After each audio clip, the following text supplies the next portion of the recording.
All right, hey everyone, welcome to another episode of That's All Kayfabe with me and Gabe. Hey, what's up, Gabe? How you doing? What's going on, Lorenzo, man? Just enjoying our conversation we have right now about killing off beloved TV characters, man. No, Just The Walking Dead and killing off beloved characters and your eventual demise. my eventual demise is like, but it's my contracts conflict against each other, so that's why I blew my brains out on That's All Kayfabe. Just with a shotgun. That's the way to do it. I Uh, know, but then you just hear the studio audience go, "Aww." or my eventual like where I have to get myself killed off from the show, but it's because I was canceled by the mob in the background, I of know the it's you with production. your ring light, and then there's a bunch of SJWs like with picket signs and shit, like running after you, and then And you just I'm just in my camouflage jacket. I'm sorry for what I did. My actions are not apologize to Hunter, Ashante, Shawn Michaels, Michael Hickenbottom.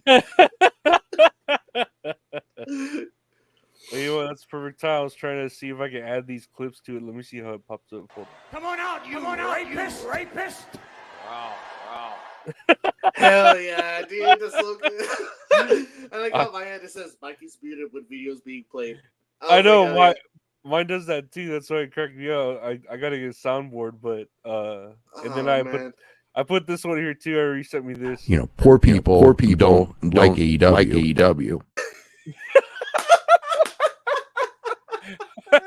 So I didn't know the best way to end it. I just added that Dude, picture. I was hoping you have that one. I was like, oh, please have that as a fucking soundboard. That is so great. Just I need to get a soundboard. This is just like a poor man's way to put it in here, but it just cracked me. Poor people don't like AEW. I like how you got a picture of Meltzer just sitting there. Yeah, it is fucking his horde, like a dragon's horde of fucking newspapers and shit. Like, Dude, it looks like he got caught by Chris Hansen in that picture.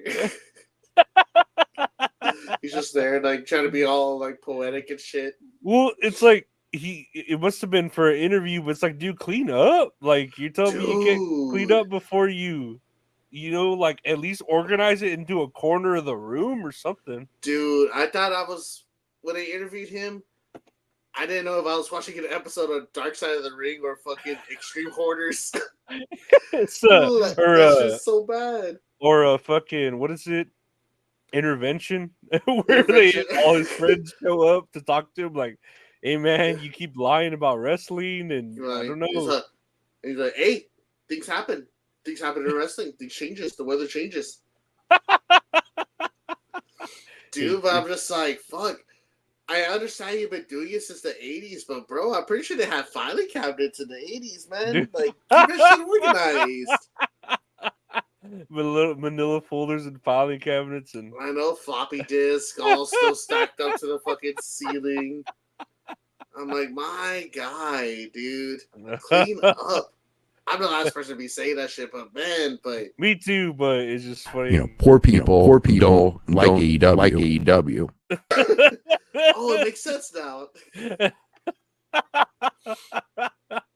Oh He shit, sent me man. that, and I'm like, what is even the context to that? But I I don't don't know. know. I just I saw don't. that somewhere. AEW or poor people don't like AEW. It's such a weird comment to It's make. so stupid, man. It's I don't so know. funny. No, but we could go Oh, into some of the news here. Speaking of the Wrestling Observer newsletter, we have a 2023 award list of winners, and we can just go over this real quick, see how we agree with it, not agree with it. It's not a long. I mean, it is a long list, but it's not.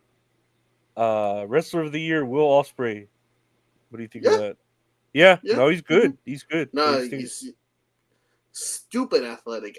It still blows my mind like how good he is at selling and wrestling in general. yeah. No, and I like how he's like hopping around everywhere in promotions. He's kind of I like, know he's like a bed bug, but like in a good way though. Yeah, sure. Most outstanding, Will Ospreay. Okay, I mean, he already won Wrestler of the Year, but sure, let's throw that in there. I know, just pat your back, might as well, like, while you're at it, right? Yeah. Tag Team of the Year, FTR. I was confused here because didn't Judgment Day win a bunch of, like, awards recently, too? Like for the same thing? Oh, you know what? Never mind. It was two different things. I assume it's two different things, but I don't know if it's all owned by Meltzer. Because Yeah. I know because it was PWI Best of 2023, and I know Judgment Day Oh, won that one. yeah. Is No, that one owned by Meltzer as well, I or don't is that think something totally different? I don't think so. Let me check. Who is PWI the same as Is PWI dead?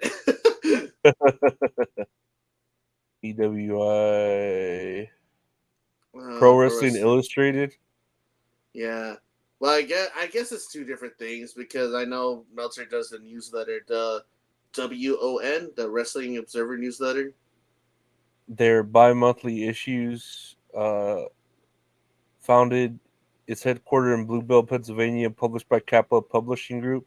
Yeah, I think it's a different Why does thing. that look like Dan O'Brien was in a fucking like porno? Right? That just looks like the cover of a porno. It looks badly edited. He just looks poor all the time. Or like a he looks like a fucking wizard, like a mage that like I'm pretty sure I saw about a cover of Bum Fights, right? he looks like a sexually deviant mage. Like he throw smoke bombs and shit, but like you see him running off in the distance. He's like, I'll show you the way of the wizardry, but you gotta show me your magic wand, Harry. Show me a chrome of that coochie. Show me your mind's eye, your whispering eye. Man, I hated that movie so much. It means vagina. It means vagina. No, but FTR's good. I mean, yeah, I agree with that. I guess FTR's good. Best on interviews, Eddie Kingston. Yeah, I would say so. He makes everything feel fucking real. Yeah. No. Yeah. Yeah. I think LA Knight's good too, but yeah, I guess if you want to, Eddie Kingston does do a good interview, even though he looks all bloated and fat every time you see him. I think with LA Knight, what he does a good interview, and it makes me think of like Attitude Era, like Rock. You know what I mean? Yeah. Where as far as like Eddie Kingston, like he connects with like ordinary people because he just looks like an ordinary man. You know what I mean? Yeah. He's like a Dusty Rhodes or something. I know. They interviewed him after like some match, and I think we talked about it last time. And he was saying he's gonna celebrate with his girlfriend and eat a Reese's like pie or something like that. Like a giant Reese's pie. I'm just like, fuck yeah, Eddie, you do that, man. You deserve it, bro. I fuck with that shit. Eat her Reese's pie.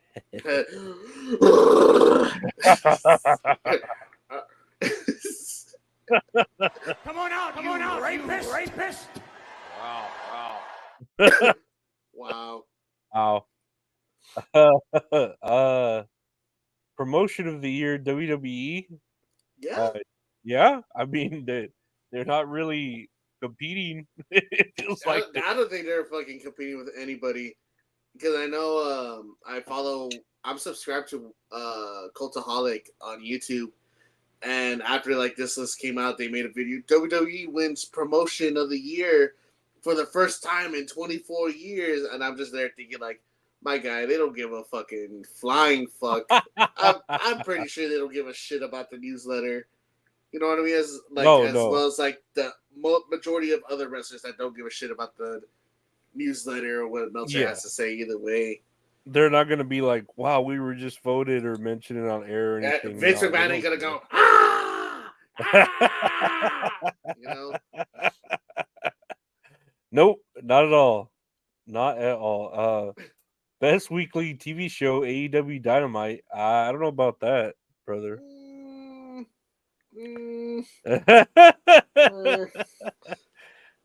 Maybe if you include Young Sheldon or the Big Bang Theory with that I might know be. because they're making a Deal or No Deal Island, man. It's hard to compete with that, man. No, I don't know about that.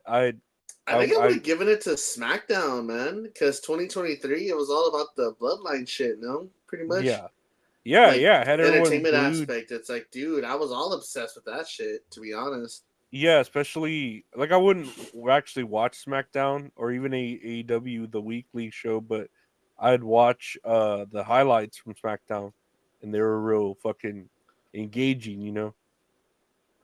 Yeah. So I don't know. I don't want. No, never mind. I think it should have went to SmackDown.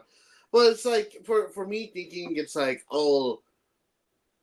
like it's favoritism. You know what I mean? Oh Like, yeah. A lot of this list is that, but then there's some you can't ignore. yeah, Yeah, definitely. which we'll Let's get. continue on with that list. We'll notice it, you know.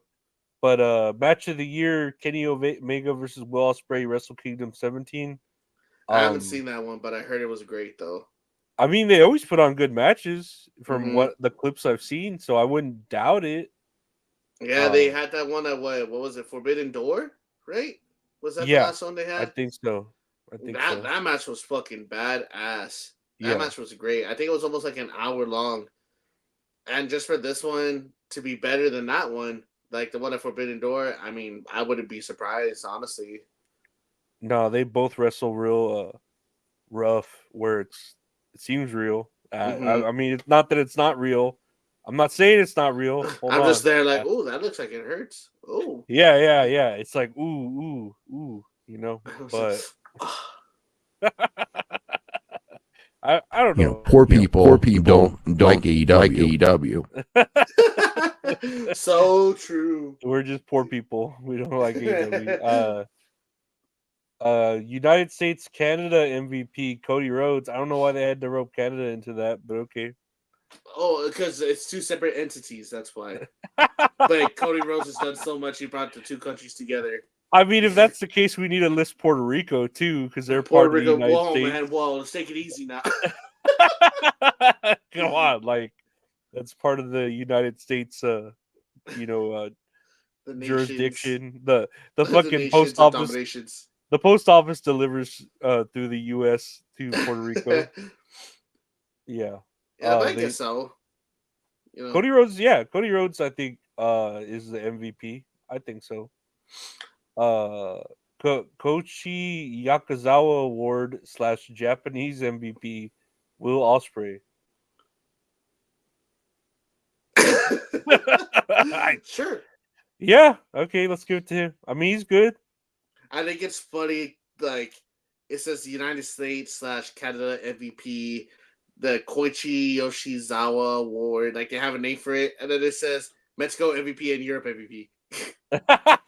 Yeah, they don't have like someone like you think Canada would be like the Owen Hart Award, you know, Yeah, or the or Hart Foundation Award, or yeah, some shit like that. yeah, or Mexico would be Like I the don't know Guerreros. I the don't La know. Parca, the La The Parca La Award. Parca. Yeah, I need a fucking like a video bite of him just fucking dancing or something. Oh, dude, I know him. He's so great, man. I love La He's Parca. fucking great. Yeah, rest in peace. No, I don't know if he's dead. I heard he got canceled because him and like his tag team. What, he died in 2020? Oh, he did die? I'm pretty sure someone else like took up the mantle of him. Oh, because I swear I heard something recently of like La Parca and like two other dudes like seriously injured like another tag team. Like they were just like fucking beating the shit out of them. Uh-huh. And then they were like, "Hey, what's your problem?" And they're like, "Oh, no hablo." Like, you know, saying they don't speak English. Because I think it happened in MLW, the Major League Wrestling. Uh-huh. It had to. I swear I didn't dream that. I know I didn't dream that. But yeah, that he got canceled. But I didn't think he was still alive. But maybe, like you said, someone just took up the mantra Yeah, I of feel like someone Laparca. took up the man. Ooh, what the fuck? Ooh. Poor Laparca. He he should be the Mexican MVP. He would have loved English. Mexico MVP Mystico. I don't know. Sounds like a Pokemon. Yeah, I don't know who that is. Well, congrats to them. A magician, a Mexican, Mexigician, uh, a Spider-Man villain over there. Right. The human Uh, spider. It's Spider-Man. No, as he goes, he's like, the Amazing Spider-Man.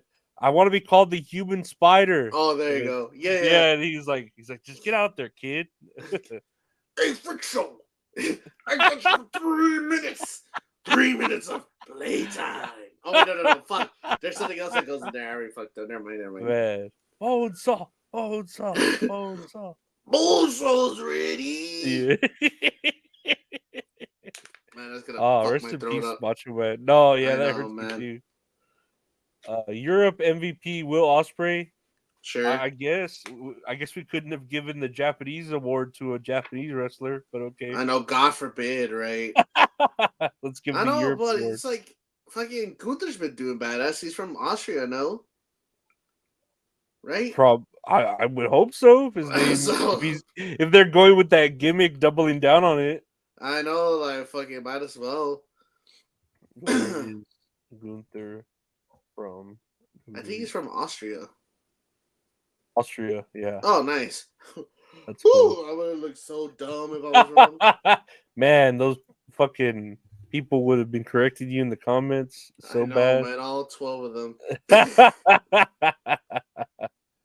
Let's see. Hodge Award non-heavyweight MVP El Hijo del Vikingo.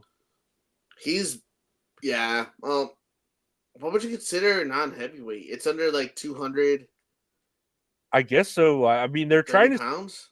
they're I don't trying know. cruiserweight, right? But they're saying non-heavyweight. Yeah.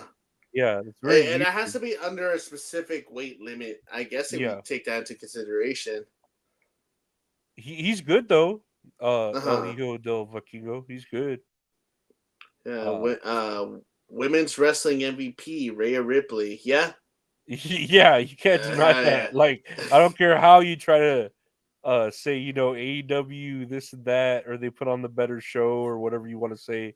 There's no denying Rhea Ripley's the best there. Yeah, definitely, man. I agree with that. And then Yeah. the next one is best box office draw, Roman Reigns. And I agree with that too. Yeah, he does put what is it? Butts and seats. Yeah, seats and butts. Wait a minute, I don't sound right. He put some fucking Poor people don't like AEW. He puts those rich people. He in puts the those poor seats. people's butts in seats. The peanut gallery. Feud of the year: Sami Zayn and Kevin Owens versus the Bloodline. I didn't even know that was still. It ended in January, right? Technically, so at the Royal Actually, I Rumble think it ended in or no, WrestleMania. after WrestleMania because they had the match over in Saudi Arabia when it was Kevin Owens and Sami Zayn versus Solo and Roman. Mm. And then that was when the Usos betrayed the Bloodline. So I guess that was the end of that shit. And then they eventually dropped the titles to Judgment Day, who's held on to them since. Yeah. No, I Yeah, would but- say that did. Yeah. But it's crazy for me to think. It feels like that was just so long ago. Yeah. Ooh, bless you. Very much so. Because you had feuds like Rollins and Rhodes that was going on was pretty good, and Rollins and Rhodes. Yeah, Rhodes and Rollins, Rollins and Rhodes, Shoots and Ladders. I don't know.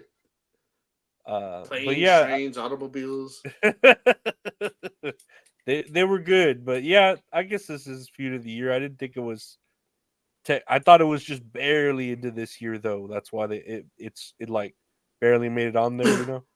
Yeah, now it finished midway through the year, but for some reason Mhm. I thought that was like the year before. It Yeah. felt like so long ago. I thought it was like it ended in January, so it was like when they put out a movie like just for the Oscars to win that year, like at the very end Right, of the that year. was the movie. Yeah, they put it out like right at midnight, so it could technically Be be an it or Oscar something. season. Yeah, but that should be the Mexico MVP Oscar, the It should go to Oscar Sami Mexico. Zayn, the true Mexican. The what is his name? El El Generico. Generico. So from north of the border. I was like, wait a minute. Okay, that's good. Most improved Julia Hart. I I guess. I mean, you could say that about a lot of wrestlers. Uh, Yeah. specifically AEW. You could say that about a lot of wrestlers there, but I don't know if she's improved. Yeah, they're pushing her, but I don't know if she's got any better at. Yeah, is it improved because she won a championship? I was about to say, is it improved because she went from like a valet to a wrestler? Like, Yeah. I Or don't like know. I would put maybe like to Jade Cargill, you know what I mean? Because she Hmm. was what's the term? Like they're not good at wrestling at first. Green, Green. Yeah, they're yeah, green.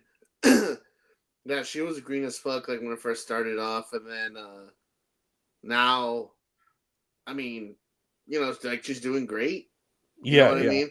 She could yeah. definitely hold up on her own. I mean, we haven't seen her since the Royal Rumble, but I mean, I would probably give that most what was it most improved? I would give that to Jade Cargill.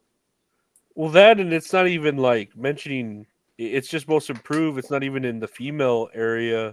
It's just overall in Yeah, general. so I feel like there's got to be some other. There's got to be a dude. I don't want to sound all sexist. I don't know if it sounded sexist, but Hey, go ahead, man. You're already there. but I mean, maybe it's a good thing for me to say. Maybe there was a male that improved. You know what I mean? Like, Hmm.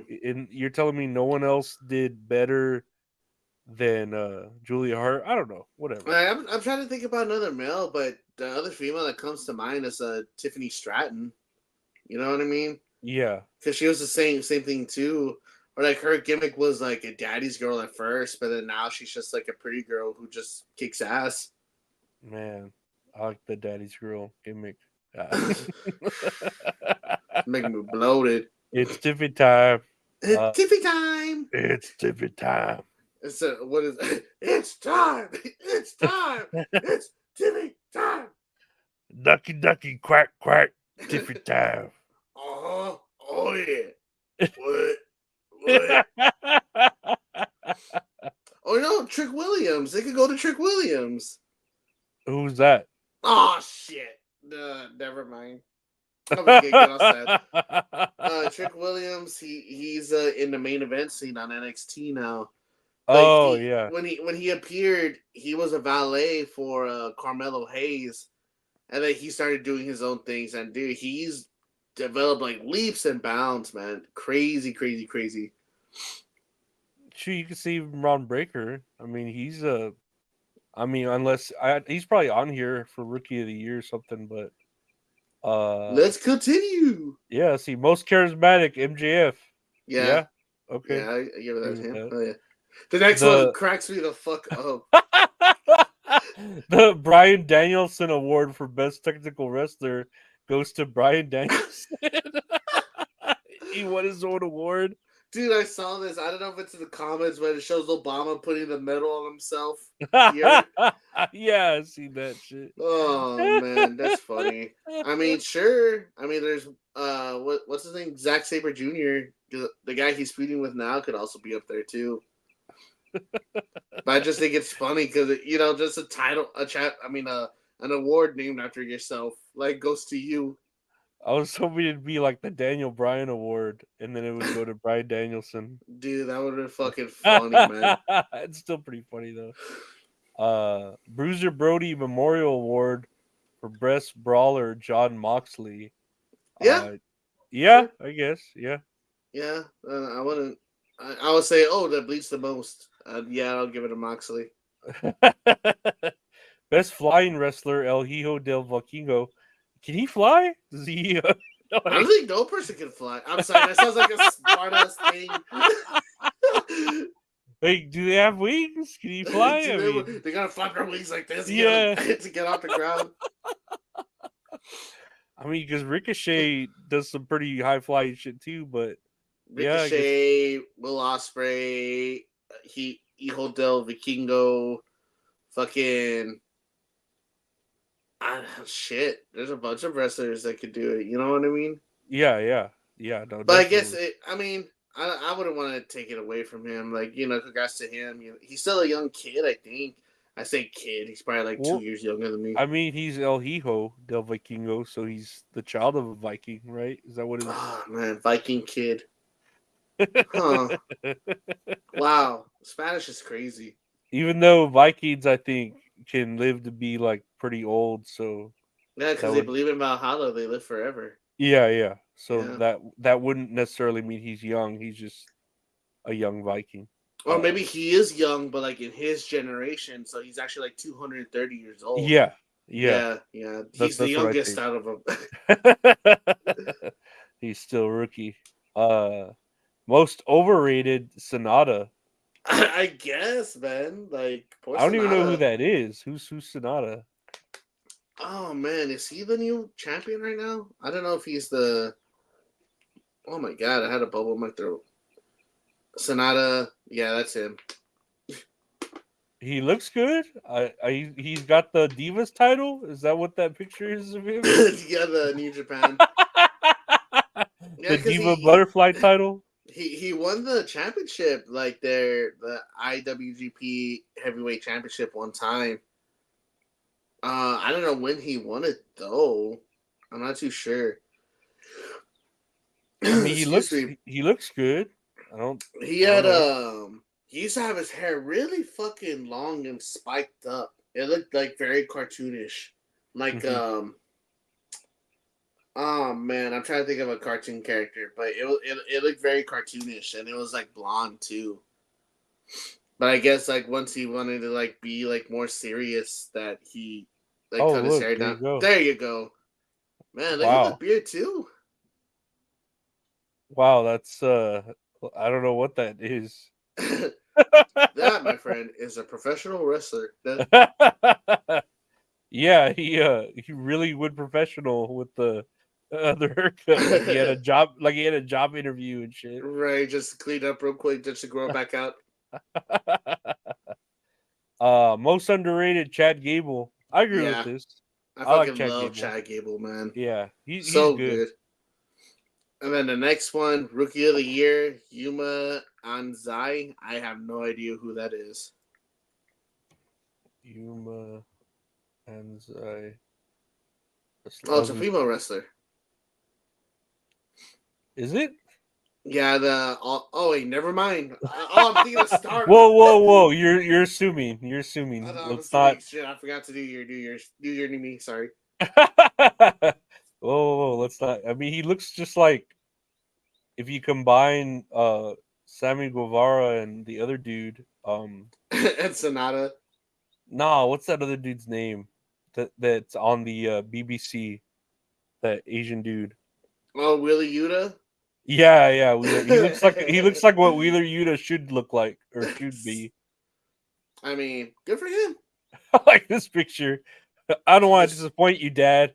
Hey, bring your father in. All right, smile. Yeah. I don't want to disappoint you, Dad. You can never disappoint me, son. You know I'll love you. No homo? No homo.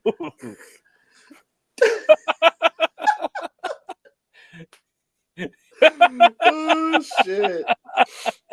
You mean it, Dad? No homo? I mean it, son. No homo. Not in front of everybody, please. I'm hugging you, but it's not because I'm gay. It's The 'cause I cameras are around us. I am not a bad father. you bring us good honor.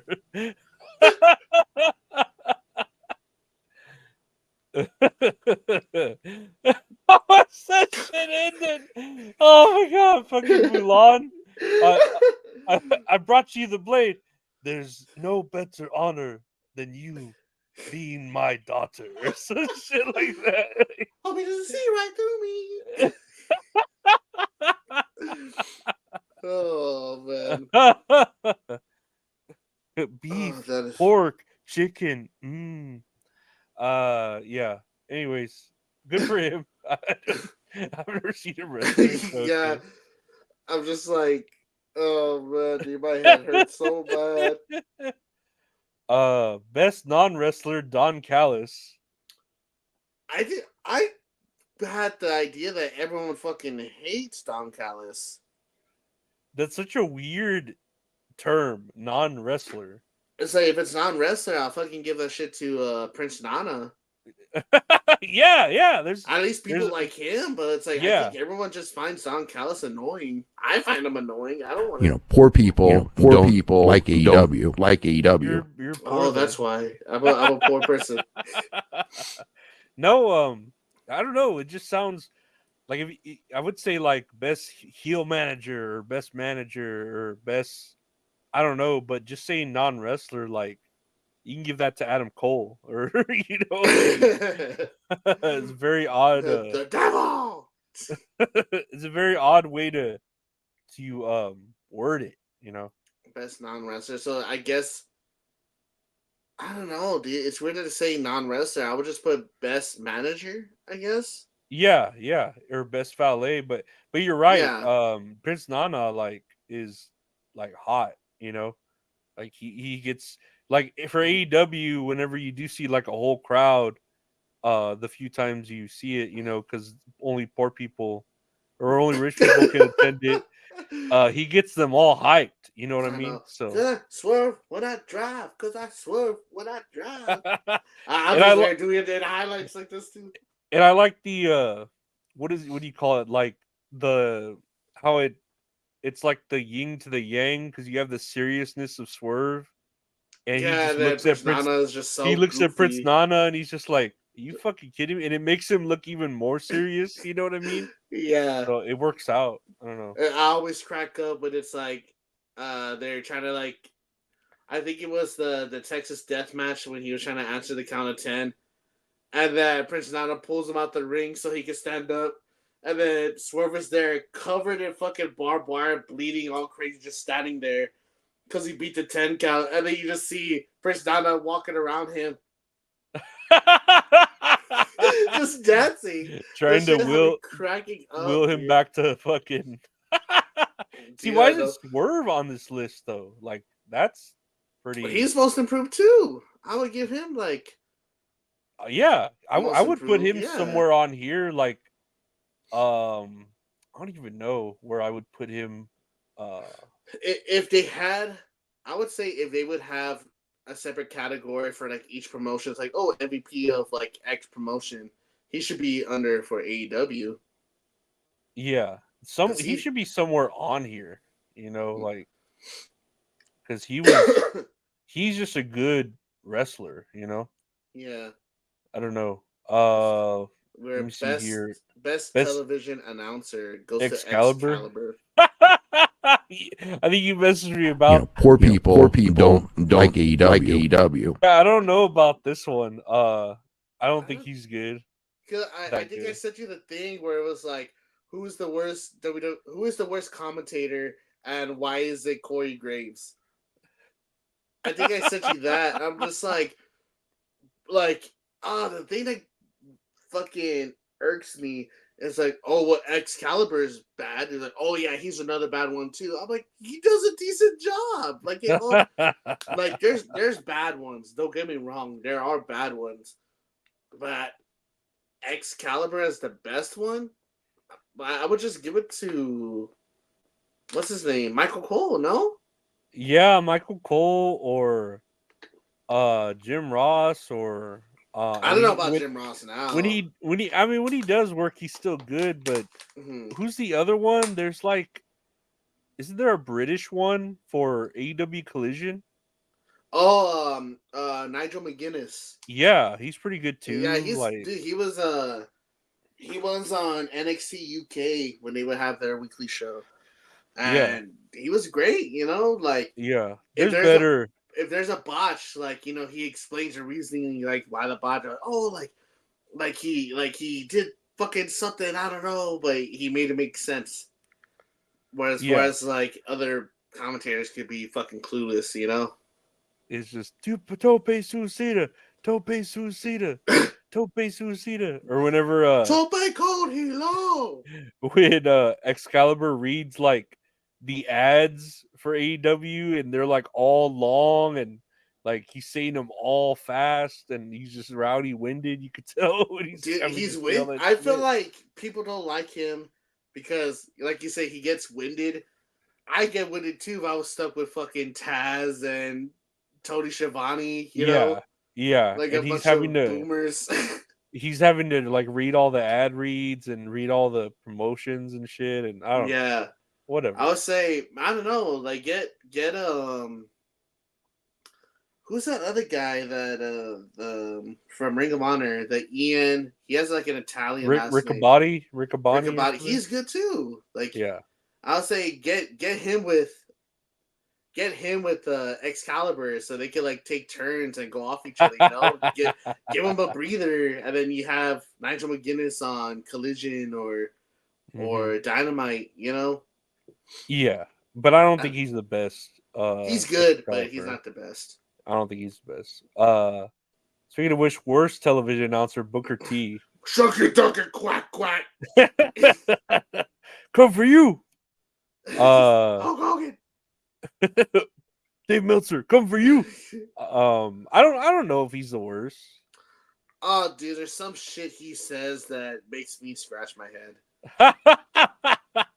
There's been a couple times when he just fucking rambles on and on about some random shit, man. I think he's talking about like his car's extended warranty at this point. I just well, choose to ignore him. well, the thing is, you got to take into consideration the Japanese commentators because I can't even understand a word they're saying. So they should be the worst ones. They're the worst ones because they're not community to my needs. Yeah, they're just saying ching chang chong and Don't even get me started with the Spanish ones. the Oh Spanish shit. ones are saying, uh bean tortilla. Yeah, it's like every time they're saying something, all I just say is, "Oh, in a to-go cup, please."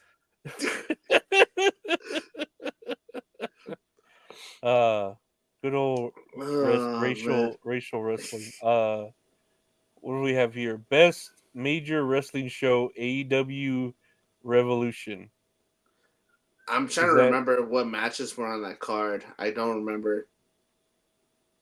AEW Revolution? Was that the last one with CM Punk? I don't think so. AW Revolution 2023. Okay, I know. Well, obviously MJS right there. MJF defeated Brian Danielson. Oh, that was a Iron Iron Man Man match. match. That was a fucking great match. The Elite. The House of Black defeated the Elite to win the trios. Hangman defeated Moxley in a Texas death match. Yes, I remember. Okay. Uh, for 2023, dude, you had WrestleMania. WrestleMania Also, Night 1 was good. what was the pay-per-view where Swerve faced Hangman in that bloody one? That was look up fuck, I don't remember, but look up Texas Death Match. What was it Swerve versus Hangman? Hangman. Texas Texas death Death match. Match. AEW Full Gear. Yeah, that wasn't that long. That was toward the end of last year. Full Gear 2023. Yeah, I mean that. I don't know. That was like pretty rowdy too. I guess it also depends. Well, it has to depend on the other matches on the card too. Because I don't remember what other matches were. on there. You know, poor people don't like AEW. MJF was still world champion. Yeah, you had that one. Hangman and Page. Oh, is that the one when he fought Jay White? Jay White? Okay, no, because MJF did a 2-on-1 handicap match for the tag titles. Do you remember? Because him and Adam Cole were the tag champions, and he didn't want to give them up. So MJF would fight by himself. Yeah. Look, So you they had did a post match beatdown where they fucking like broke his ankle, took him to the ambulance, and then the ambulance came back with MJF driving it, and then they did their whole fucking match, whatever. And he was just doing a bunch of shit where it's like, dude, you can't be doing that with a broken ankle. I don't know. Julia Hart won. She beat a 4-way, Sky Blue, Chris Statlander. No, a 3-way. Hell yeah, that sounds yes. Nice, nice. Tony Storm. Yeah, I don't know. I think there might have been better Kenny Omega and Chris Jericho over the Young Bucks. Oh yeah, this dumb match. Orange Cassidy over John Moxley. I don't know about that. And then it's the ladder match. Oh yeah, Big Boo. They won the tag belts in that one. I don't know, man. I feel like MJF and Samoa Joe over the Guns to retain the Ring of Honor World Tag Team Championship. Yeah, that was the first match. I remember that one. And maybe it just felt a little like overwhelming because there was a bunch of matches too happening, you know? Yeah. I don't know. I feel like there were better ones, but whatever. What do I know? We're poor people. Best major wrestling show. Wait, worst major wrestling show. WWE Crown Jewel. I don't think that one was that bad though. No, I liked it. I remember thinking it was all right. I just remember a bunch of people bitching about Cena and Solo, where Solo won, and then he's just still doing like the same shit. Yeah, it didn't put him over. It didn't. Yeah, it didn't put him over. He's just there, like chilling. Like, yeah. I don't know. He's still I'm trying to remember what other matches were on Crown Jewel too. I'm trying to recall. Let me see. Crown Jewel. 2023. Let's see. So was that the one with LA Knight versus Roman Reigns? Yeah, Roman Reigns defeated LA Knight. Seth Rollins defeated Drew McIntyre. That was a good match. What are you talking about? Logan Paul defeated Rey Mysterio.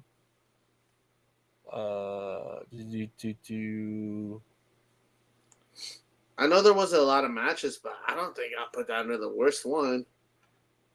Yeah, I don't think so. I don't. Oh, this is all like the fucking context to it. Oh. Io Sky, Bianca Belair, Uh, Cody Rhodes, and Damian Priest. Cody Rhodes. Yes, they fought each other. I remember that. But it was nothing bad. No. It was nothing bad at all, honestly. I think at this point it's just nitpicking. Rhea Ripley against Shayna Baszler, Nia Jax, Raquel Rodriguez, and Zoe Starks in a 5-way. Yes, I remember that. Hell yeah. Nice. No, this sounds fine.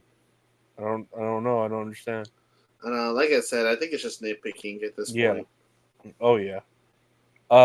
Worst television show in a NWA Power with a hard R at the end.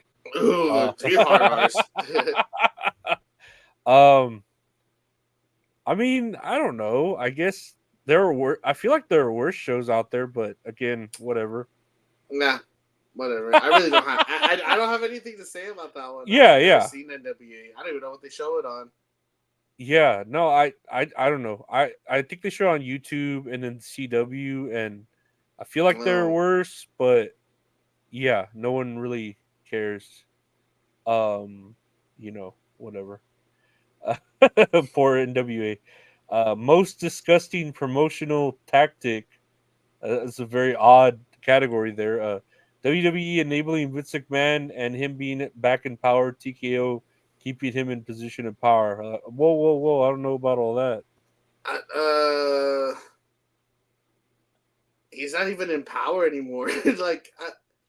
But that Yeah, was this yeah. year. But that was this year, though, right? That Oh yeah, you're right. That um, that they actually kind of like took him off. Like he what does it resigned. mean though by enabling?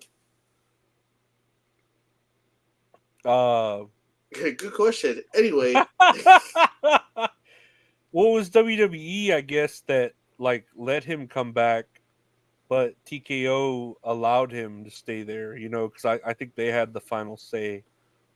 oh, like I don't know. this was like pre allegations, right? Yeah, Because those but I mean, allegations just came out this month. Yes, yeah. because it was before the Royal Rumble. Yes. Mhm. But I think if you're blaming WWE, you're blaming the WWE universe. And now you're blaming like Right. the crowd.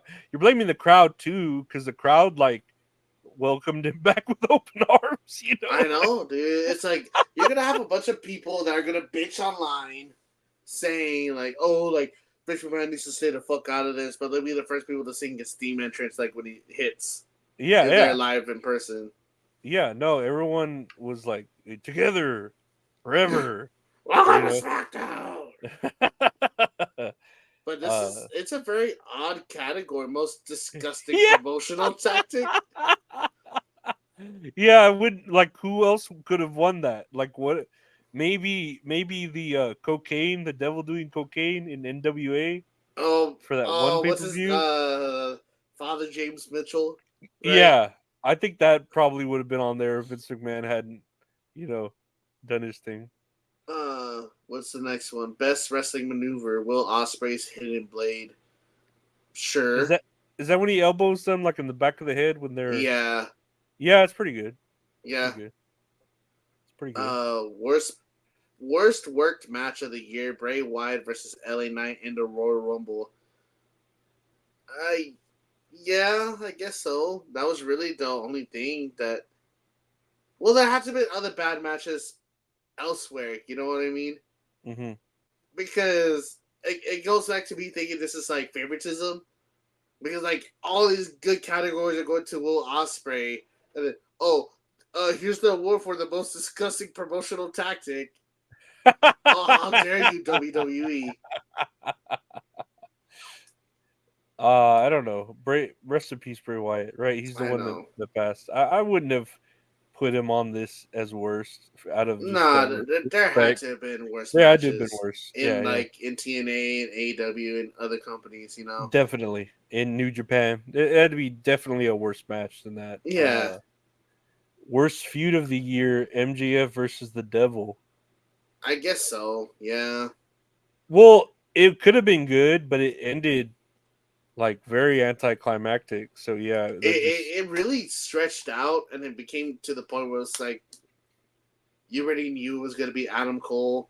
yeah. And then when they revealed it was Adam Cole, like they really try to push like the shock factor behind it. Oh, could you son of a bitch?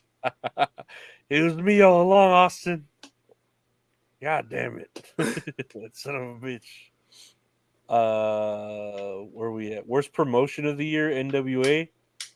Uh I mean, if you had to say out of the ones that you're talking about, I guess, Yeah, I guess.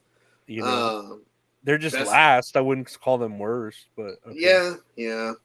Yeah. Best Booker Paul Levesque. Sure. Levesque and Levesque. Levesque. Yeah, no, I believe he's doing a good job booking. I bet you Very good. anything that's gonna get Tony Khan so fucking mad. Ooh, I'm steaming. I'm steaming. Oh, jeez. Best promoter of the year, Nick Khan. I guess. I don't know. I've never really see him doing anything, but okay. I mean, I'm sure he's doing a lot, but I'll never see him doing Yeah. anything. Best gimmick, timeless Tony Storm. I haven't seen a lot from her, but I've been hearing nothing but praise on like the stuff she's been doing. I like the gimmick. I just don't know if it's the best. I feel like, again, this is something like there has to be better gimmicks out there, you know? I don't know, because whenever I see like highlights of it, I just kind of like either pass it or I kind of like cringe Yeah. at it a little bit. Yeah, But I mean that's just me though. yeah, but she's really like going with it. But I feel like Yeah, there's better gimmicks out there. But okay, worst gimmick, the devil. yeah, the devil's bad. From like I've known the devil's been bad like my whole life, bro. Everybody knows that, brother. Best pro wrestling book, The Last Real World Champion by Tim Hornbreaker. That was the one I was actually reading. I haven't finished it yet, but it's about Ric Flair. Oh, really? Yeah, it's real Is good. it good? Yeah, It is? it's real good. It is actually really good. The last real world champion. I gotta check that out. Yeah, it's real good.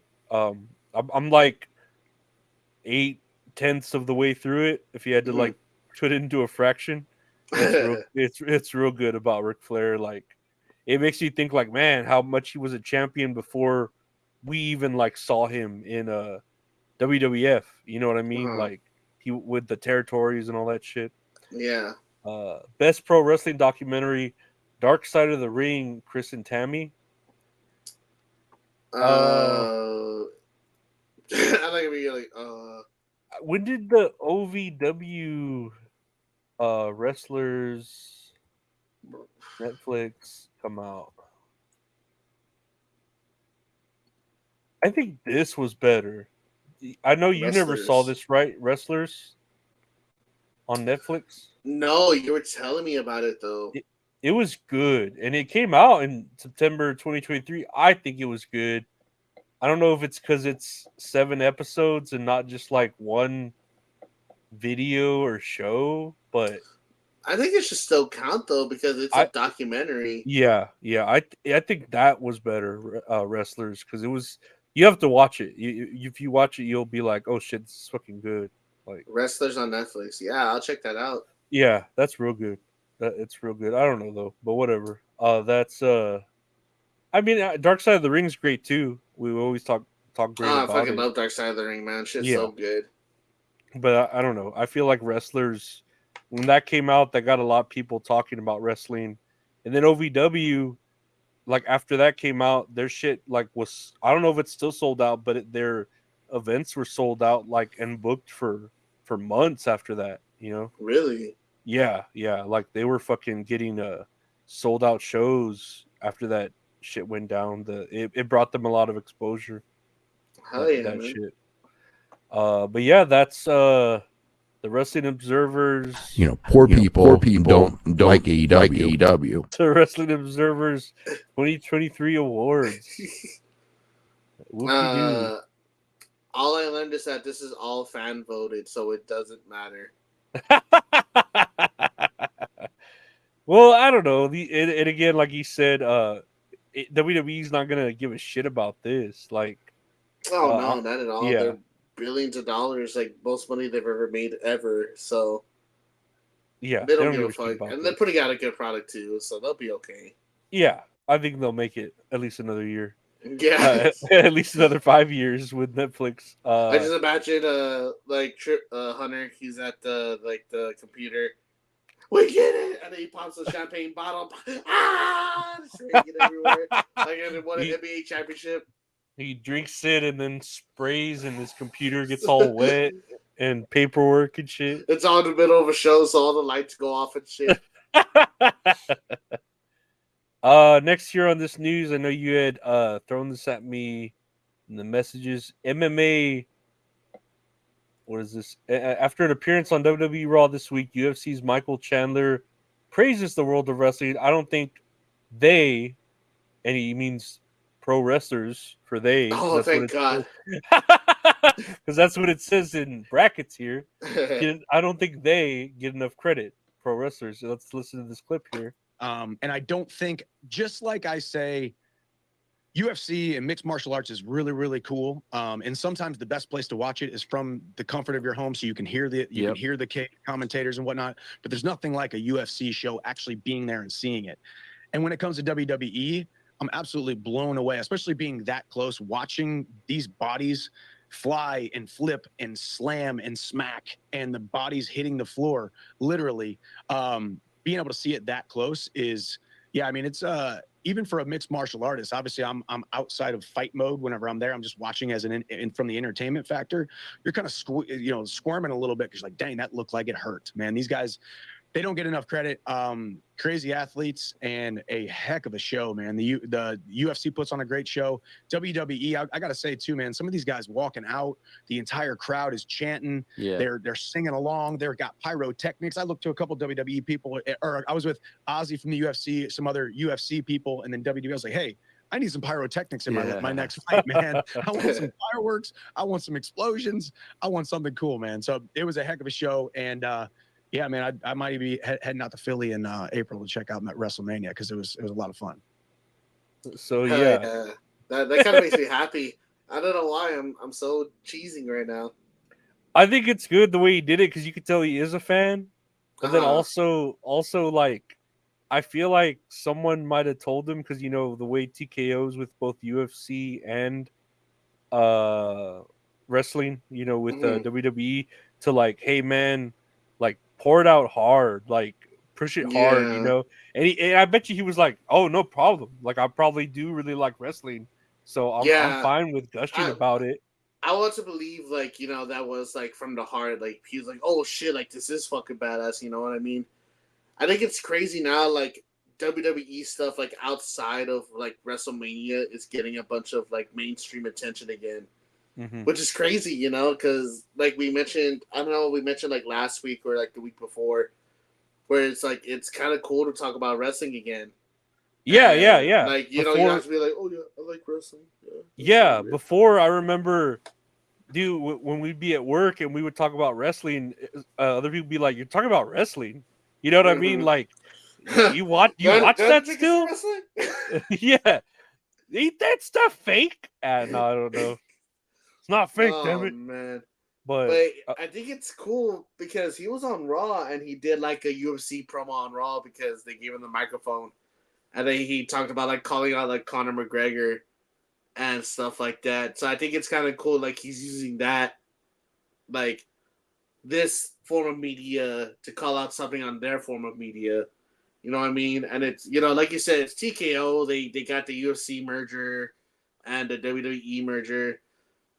But I think it's cool, like, it's actually bringing on, like, UFC fans or, like, even UFC fighters, like, to be like, damn, bro, like, they're fucking kicking ass, you know what I mean? Like, you know, as far as, like, UFC, they're trained, like, to not get hit or, like, to, like, avoid and take out their opponent, whereas, like, WWE, you're training to get hit.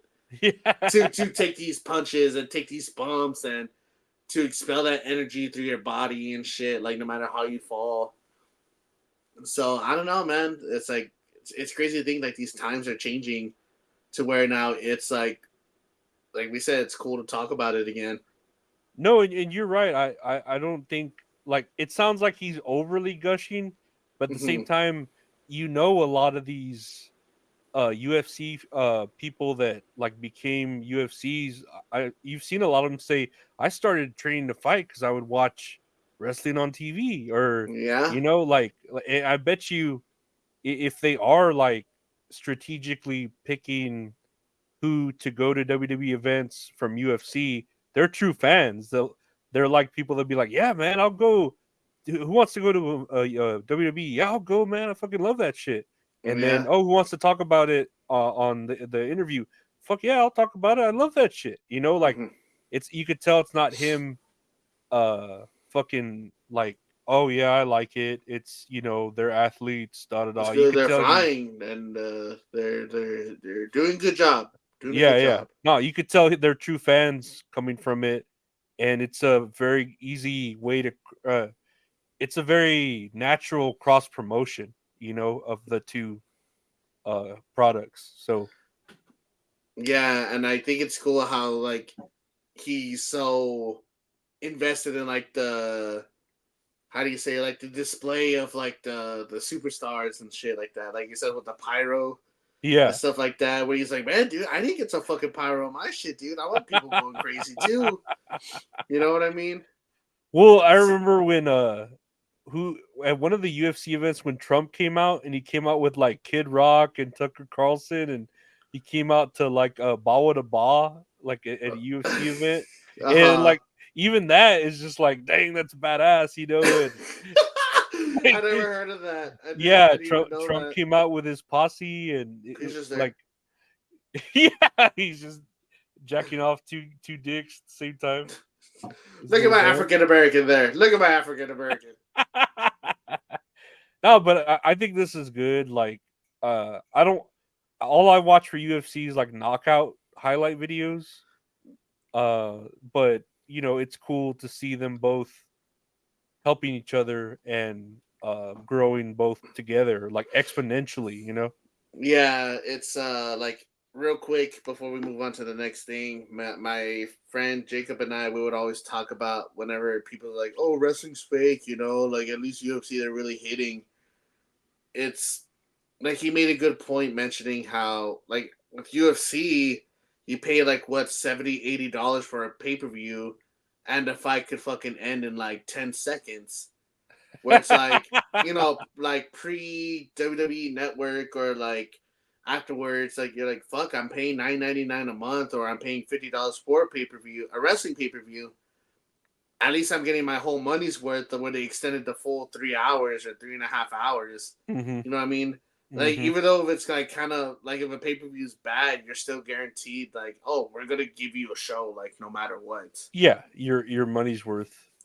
Definitely. So it's cool seeing them on the same page now. Be like, fuck yeah, this shit's badass too, and then everyone else on the side, vice versa. No, I agree. It's just work. It works. It's natural promotion together. It makes sense. It's just gonna leave me poor, man.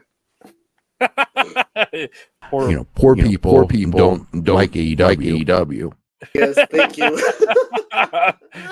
Thank you for that news, Mr. Meltzer. A news flash. I have here next on the list. I don't know how naturally this flows, but I know this happened like the day after we recorded the other day when Velveteen Dream. What's this? What he like premiered? He debuted at the Dynasty. Oh, I didn't. I think I just sent you the frame. I never seen the video actually.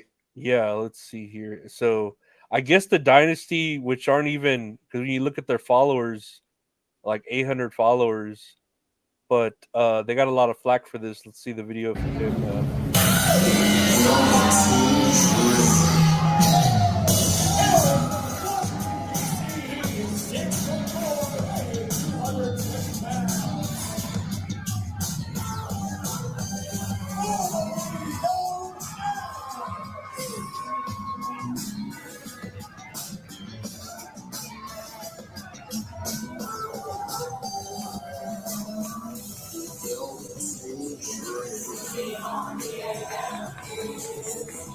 It's kind of awkward.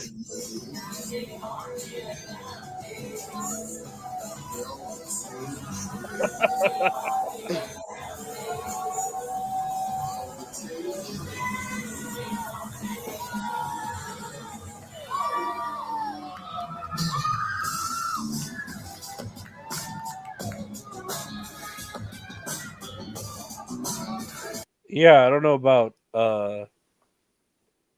this. So I don't know. It's kind of awkward. yeah, so here they are saying, "Oh, we took a risk on a person, gave them an opportunity for a second chance, and fulfilled their dream. We stand by that decision." Right? And so you look at the comments, Oh, the 2 million views. The comments disgusting.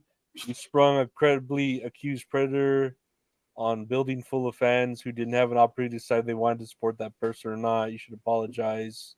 Some ads for games. Family entertainment is in the bio. Having him on the same show with Rita Charlton was a guest, just as in the Hitman. Disgusting. he was sexually harassing and grooming children. So yeah, there's a lot of flack for that. I've never seen it. It was kind of awkward, like just watching that video. You've seen Velveteen Dream, right? Like wrestle, like you have you know of him? Because I've never actually seen him wrestle. He's Is a he great like wrestler. he is? He was like one of those like most improved, but like he was kind of shitty at first. But I mean, he loved wrestling because he was on that. I don't think he won Tough Enough, but it was when they revived it Mhm. in like 2014. Because I remember the judges were like Chris Jericho, Daniel Bryan, Paige, and somebody else. And he was part of that show, and he was like super committed to like doing everything, like oh shit, like trying to be better as far as like as a performer in the ring, and like I think they had a show when WWE had a show in Japan. They asked, "Oh, who watched it live?" And he was the only one to raise his hand. He was like, "Yeah, I stayed up till 4 in the morning to watch it. Like, why am I gonna miss it? You know?" Like he was so dedicated to the product, and he was a good wrestler. Like toward the end of it too, and then you find out like he's a child groomer, which is pretty fucking disgusting. Yeah, that's pretty bad. I don't know. Come on out, you rapist! Wow. It's like it's crazy. Ah man, I think it's like a bad like comparison, but like with NFL and NBA players, like there's a bunch of them who are just like pieces of fucking shit as far as like them being abusers or talking to like young people. I guess Mhm. that they still play basketball, they still play football, they still play baseball. Whereas, as far as like in wrestling, it's shunned upon, which it should be. But I don't think it's gonna go far with him, man. You know what I mean? Oh no! This was already like a negative reaction. This was just at a random show, and like I mean, it brought eyes to the product. That's for sure. I don't know if that's what they were trying to do, Mm-hmm. whether it be negative or positive. It did bring eyes to them. But yeah, like you're saying about other athletes, I don't know. I feel like the fan bases of wrestling are way more toxic, even to like people that are good, even to wrestlers that are good, let Mm-hmm. alone wrestlers that are bad. Like, It's like I feel like fans in general will look up fucking anything in their power to do research to see if they can find something to cancel said person yeah, if yeah. they exceeded an achievement or whatnot, all this other stuff.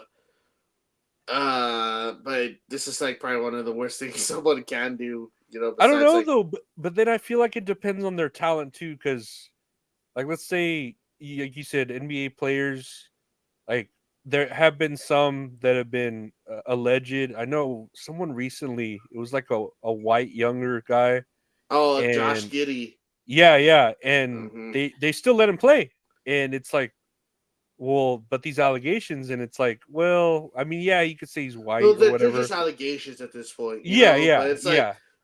by God, those are terrible allegations. Yeah, but it's like, but we'll still let him play, and they do, and no one seems to kind of like, no one's like protesting at the games or anything. They're like, we'll It's just I think it's just like in the heat of the moment to get mad. Cause yeah, I 100% agree with you. It's like they want to try to find something like to cancel somebody.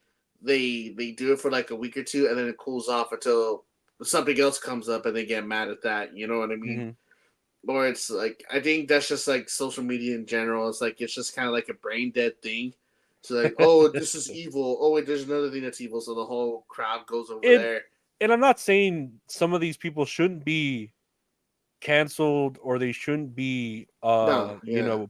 punished or like held accountable, I'll say. Hmm. But we're all human. I think the people who are making the most accusations aren't the most innocent too. Hmm. you know No, uh yeah. even like, and I want to mention like Kanye West. like all the bad shit he's done, right? And his album that just came out still number one. You know, Yeah, like man. so It's it's like I don't know what how the world is working. Like people clearly hate him, but they still like his music. Just like that Josh Giddey, you're saying he did mhm. horrible things, but they're still letting him play. Yeah. So it's like, how's Well, this world? You know what I mean? yeah, where it's I think it was like 2012, 2013.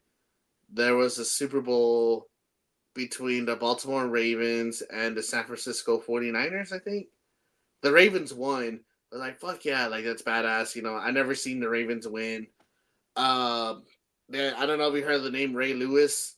He was he's a player on the Ravens that they're doing like this whole story saying, "Oh, congratulations to Ray Lewis! Like he came from the lowest of lows to achieve his dream of like yeah of like achieving his dream to win the Super Bowl."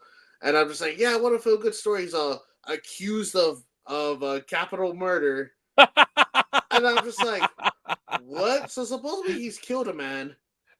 He's killed another person. And not only that, they have a fucking statue of him outside of the football arena where he played at.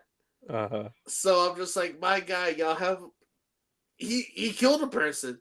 Yeah, yeah. Yeah, and I'm just like, that's what a man, like, are we this brain dead to like still like support these people? I mean, I don't obviously know. we are because you know, like they're like, oh, Ray Lewis is one of the best to do it. Like you still people supporting OJ, and then you know, well, I don't know. I'm pretty sure he did do it, but you know, I Yeah, guess according to the law, like the evidence wasn't fulfilled. You know, lack yeah, of a better word. And like you say, like same thing with Kanye. You know, like he's saying a bunch of racist, yeah. anti-Semitic Really, shit, really bad things. really bad Really bad shit. things. Yeah. But you still have his fan base, man. It's like that supported him. His album is still number one. His dude still number one. I'm sure he's still making money with his clothing line. Even you Oh could even man. go as far back as Michael Jackson. Like those accusations, the people saying it. And I still love his music. I still believe he's innocent, but Mm-hmm. you know, it I don't know. It's just strange to think like uh at some point like certain you hear certain voices the loudest when it comes to like bad well, quote unquote bad people, Mm-hmm. but you don't know what to believe because like we just said with Kanye or with that Josh Giddey, things were said they were bad people, but Yeah. they're still doing well. Yeah, it's like they say, separating the art from the artist. Yeah, Where, you know, like, oh yeah, Kanye makes good music. And don't get me wrong, there's still songs I listen to. I'll fucking blast Devil in a New Dress because that's such a fucking banger of a song. oh yeah, the whole But like album. his newer stuff, like I don't support at all. You know, I'm not gonna go and listen to that shit. I haven't listened to any of his newer shit because of like said reason. And like how you're saying like about Michael Jackson, like those are bad accusations. But for like, I remember seeing on TV when I was young, like every time, I think we talked about it too. Every time they found him non guilty of a certain charge, a lady would be outside of his house releasing a dove Yeah, into yeah, the wind. But we're like, is that for the children or is that yeah. for the charges of Is him that not good or being a child bad? rapist? Yeah. I don't know. It's a strange thing to Yeah, and I I don't know. think I don't know, and I feel like you know going back to Velveteen Dream here, that with wrestling fans, I guess it's a little bit more hardcore because it's not. I don't think wrestling, specifically WWE, is on the same level as like NBA or NFL, Michael Jackson, Kanye West, Yeah, you know, the music industry that or have the like NBA. huge followings where it's like if a wrestler gets canceled, like I think it's easier for them to get kept on. Because look at Alberto Del Rio. Like we saw the video of him like wrestling in a high school gym, and like he's doing shitty now, which is rightfully deserved. I think there's like a weight system of how prominent or important the person is to the accusations. Because look at last year, like they said, when Vince McMahon shit came out about him, but then he retired, but then he came back. Yeah, And that didn't stop him. That was like a a free man, like a free life, He came back. I think it depends on the accusation too, because wasn't that Yeah. accusation? It wasn't even against like said person. It was just like money laundering, correct? Yeah, Something along those lines. it depends on the person and then the accusation. I think that if we can look past it, or we can like, oh, he'll learn from this, or he's done more good than bad for everyone. I don't know. It just depends. Yeah, it's just weird, man. It's weird. Like, and then now they want to cancel him now because obviously these accusations are a lot worse than money laundering in general. Yeah. And then I feel like with like as far as like Velveteen Dream, like it's like child grooming. Yeah, that's absolutely shitty. And then you have Del Rio over here, who I guess he was just like physically abusive, like to women in general. Yeah, get them both the fuck out of here. Yeah. Yeah, they're not worth, kind of like we were talking about with Booker T. Yeah, it was a bad thing, or that he didn't really listen to his like employee or wrestler, the female, but it was more like, I don't want to deal with the negative publicity of this. It's not worth it. Let's get them out of He here. still got the negative publicity. Yeah. But like you said, it's like that was last week, and then now this is this week. So now everyone's mad about this because I totally forgot about the Booker T stuff. Yeah. Every week it's something different. Oh man, it's sad, man. It's a weird world we live in, man. Mm-hmm. Yeah, No, it's just very 15 minutes, 5 minutes, short bite entertainment, short attention span. Yep. Speaking of which, since we were still talking about Vince McMahon, I know you had sent me this Randy Orton on the Vince McMahon allegations. I like this black and white picture. It's a badass picture. Yeah, I've got to say this. I wouldn't be where I am without Vince McMahon taking a chance on me a handful of times. I would not be where I am today without Vince McMahon. But fuck, I'm reading this shit. What you've seen and read, I've seen and read. As far as commenting on that, it fucking hurts my heart. That's heartbreaking too, man. No, hear. Yeah. No, it'd be like if you heard your father basically like was a criminal, like a bad thing, and you looked up to them the whole time. I mean, not that it wasn't there. We all knew Vince McMahon was I know. Like, man, my dad's in jail. Money laundering. It's like, what? That's not that bad. I don't know. That'd be like you see your dad doing like selling drugs all the time, and then he gets put in jail for drugs, and you're like, man, I saw this coming, but it hurts now that he got in trouble for it. Gee willikers. I don't know. I think, yeah, I know Vince McMahon. He's allegedly done a lot of bad things. A lot to say allegedly, even though it's pretty like ironclad the proof. But you could almost say he's done like a lot of good for a lot of people. I don't know. I don't know if it balances out for him. I could totally understand from Orton's point of view because like Vince believed in him, man. Like he put the belts on him, like what in 2004, 2005, somewhere along there, and he's like already a multi-time world champion. I think like 11 time, 12 time. Yeah, I don't know. It's double digits already. Excuse me. And like you said, it's like, oh, like I've heard bad stuff about my dad, but I don't want it to be true.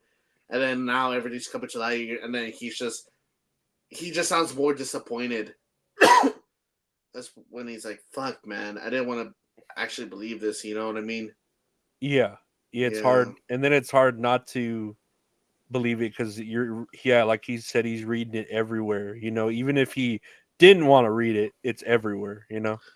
Yeah, and I feel like with his response, it's like more. I feel like it's more genuine. Like it feels more like a real response. As Yeah, far as like him not like trying to, I like every wrestler that's been talking about it. I'm trying to think of another one, but the only one that comes to mind is Seth Rollins.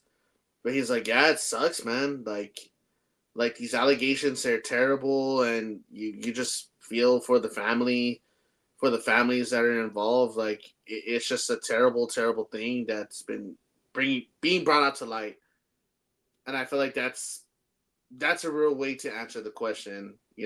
As far as like dealing with you know your boss's sexual allegations against women.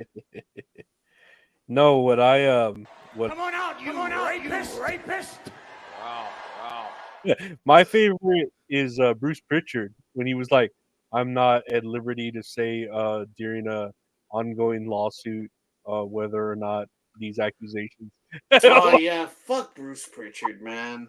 me, that was my favorite. Like, it's like, okay, yeah, you sound guilty, but we'll move on to Yeah. an person speaking. You sent me this, or no, I don't know if you sent me this, but about John Cena, you did. Yes. John Cena speaking about it, and I found a little clip of an interview, and I think it's right in the middle where I hear kind of where he says the stuff he means. Because at the beginning, Howard Stern asks him, and I don't want to play the whole thing, but Howard Stern asks him, "So what do you think about Vince McMahon and these allegations?" And John Cena's like, "Well, what would you do? You've had friends who've been Mm. like in the same situation where you were friends with someone and then they get in trouble for something really big. What did you do?" And Howard Stern's like, "You're right. Like, I would just, kind of be there for them, not necessarily distance myself." And that's where John Cena kind of comes in here. Let me see if I can find where it starts. Necessarily put a lot of time. I don't think it's complicated to talk.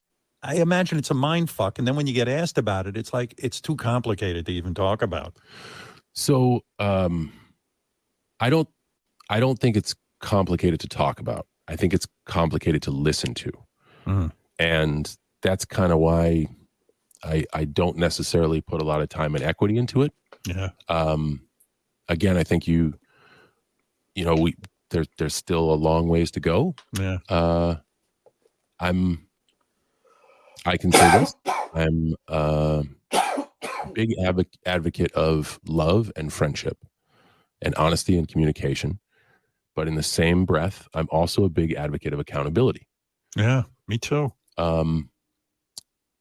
I think you explained it well of if someone's behavior lies so far outside your value system that the balance shifts of like, man, I can't operate in a world where this works.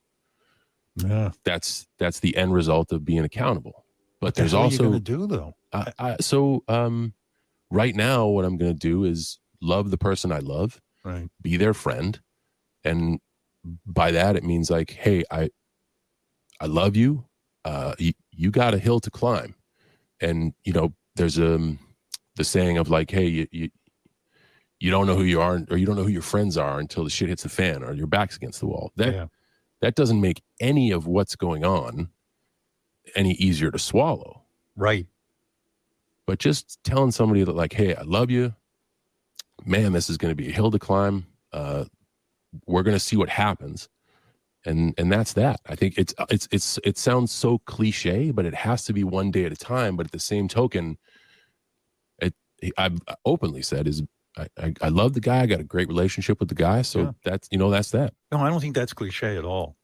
Yeah, I get it. Like from his point of view, yeah. Like let's say like we were talking about, that's your father or your friend, and these shit just comes out of nowhere.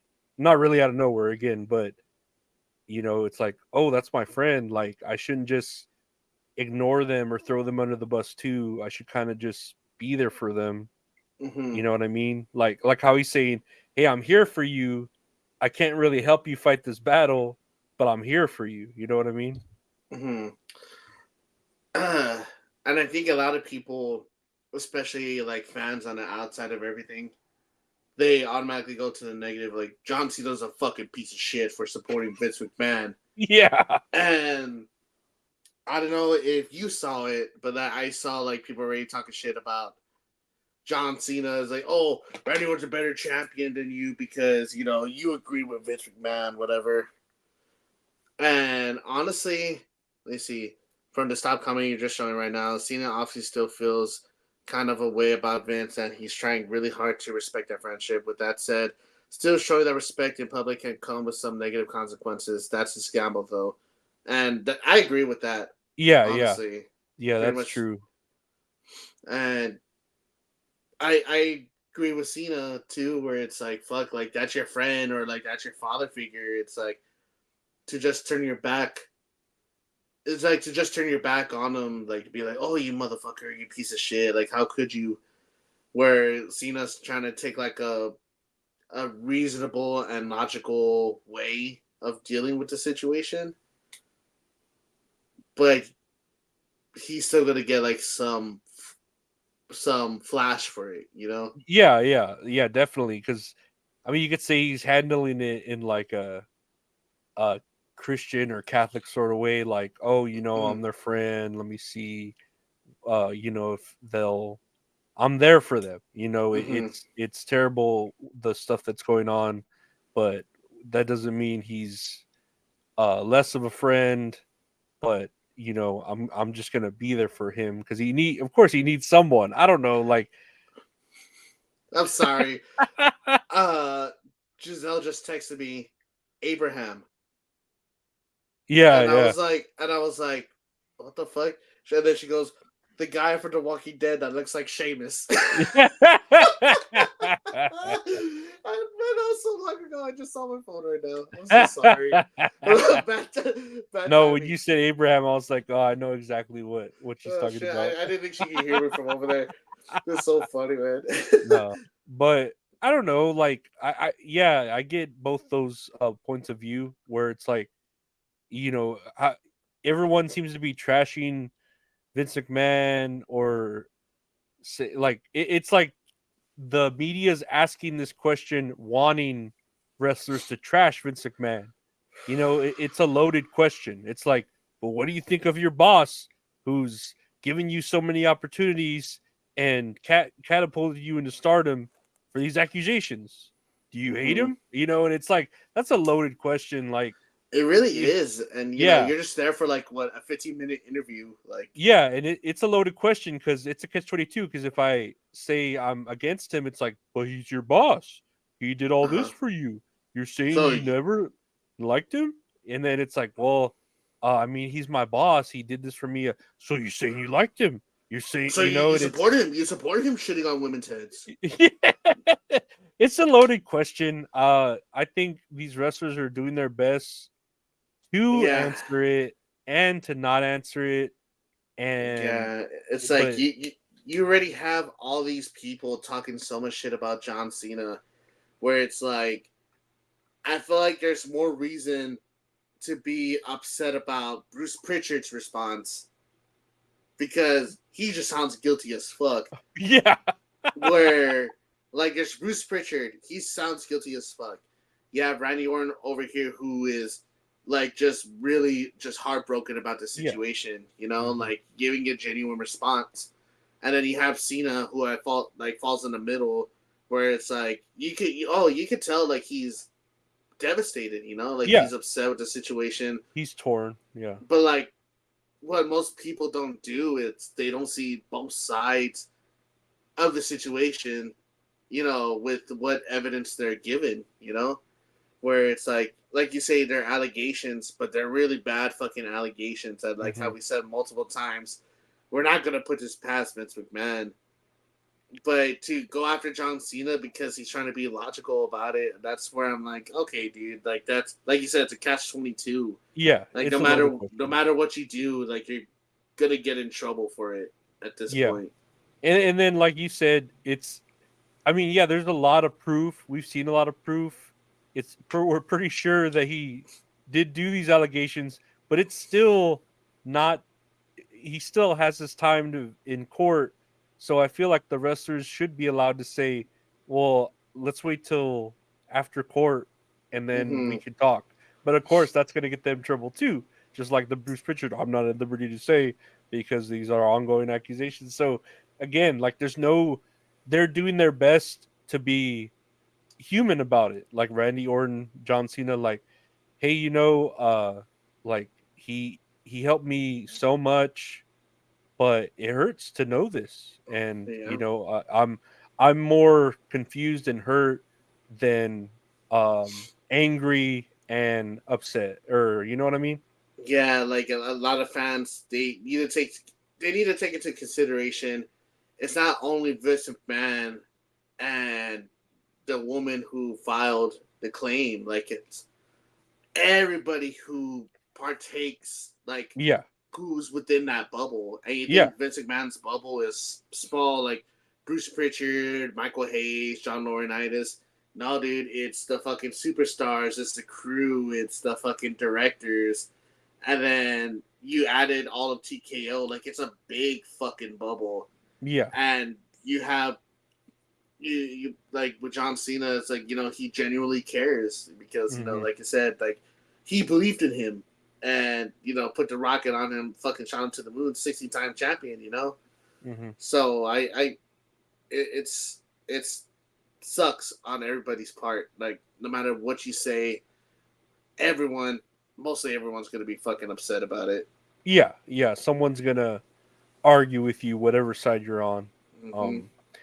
Speaking of the Vince McMahon allegations, still, there was, I remember we talked about a woman that we had this like clip on last episode of this woman saying she was the best friend of that Ashley Massaro, who had, all that stuff get covered up from the 2006 the Kuwait flight stuff. Yeah, the Kuwait overseas. Apparently the mother of that woman that committed suicide tweeted that that woman wasn't even friends with the girl. With Ashley? Oh, yeah, wow. Cara Papilla wasn't even a friend of my mother's when she passed. She was an ex-best friend who, since her passing, has just spam messaged me unsettling, delirious messages and has fabricated bizarre messages, etc., etc. So she's saying that, like, this woman wasn't even a friend. For the record, I didn't watch the video. I just wanted to put out there, Cara could be correct, though, regardless of Cara Papilla being the last person my mom would want speaking on her behalf. Things my mother faced during her years with WWE were real.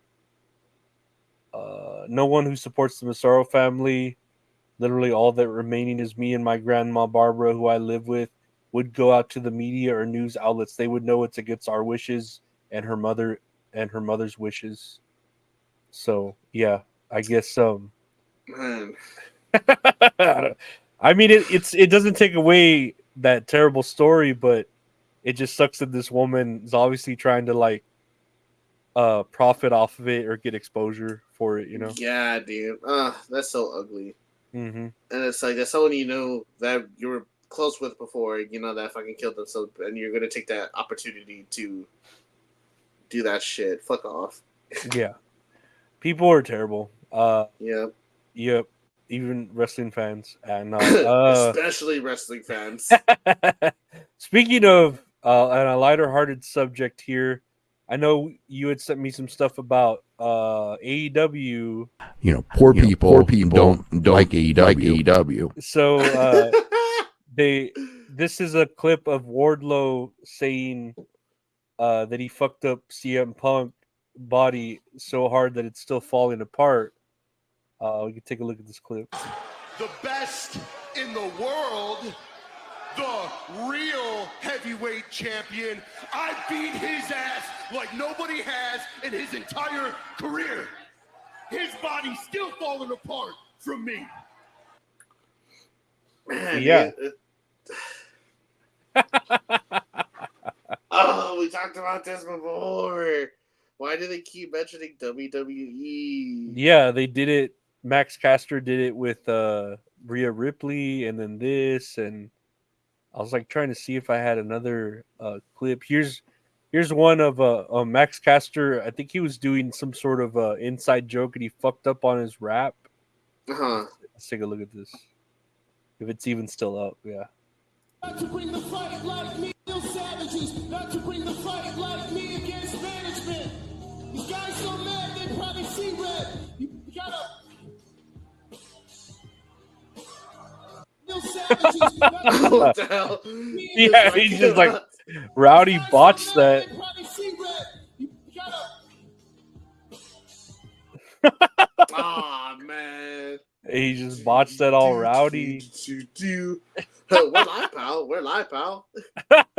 And then I'm just tripping out because the Guns they're with them now. Like I didn't even know that. They're oh my god, what's the name of their team? I don't know, the acclaimed Golden Guns. It's like something bang bang. I don't know Oh what it is. God. Bang bang the Yeah. acclaimed or something. Scissor me, daddy. I don't know. I don't know about AEW. I'm sorry. Poor people don't like AEW. I'm just poor. I'm just a poor man. Yeah, but I don't know what it is with. They're still just talking about WWE, and it's like, dude, WWE doesn't like. I know that they know they exist, but they don't even talk about you. Like, Yeah, man. I just focus on y'all. Just focus on y'all. That's it. Like, it's literally be y'all's own thing. But yeah, I want to keep on fucking referencing WWE. It's not gonna do you any better. You're just giving them more exposure, more than what they already have. Mm-hmm. No, and they don't need anymore. No, dude, Yet they you don't. still They still don't. give them that extra exposure. AEW. The voted best promotion, and I can't remember what they were voted. AEW Dynamite. Best weekly show. What do you have here? Oh, sent me this Austin Theory responding to a journalist saying wrestling is fake. And I don't think I saw this one. I saw the other one. Let's see. What'd you just say? I mean, it's fake. Like, you're not What do you mean? actually What are you hitting each other. Hold on a second. You brought me here and you're gonna talk to me like this? Well, yeah, Hey, no, man. I mean, I don't. Just because you're in charge of some shit here, man, don't mean you can talk to me like this. I didn't mean to offend you. Oh, you're saying what I do is easy, and you're in front of all your people in here talking about my job's easy. You couldn't walk a damn day in my shoes. You see, you got me in here. Dude, are you kidding me, man? I'll smack the shit out of you right now. I'm not playing around. Don't bring me all the way here for some media, man. This guy's talking his head off, man. It's his problem, dude.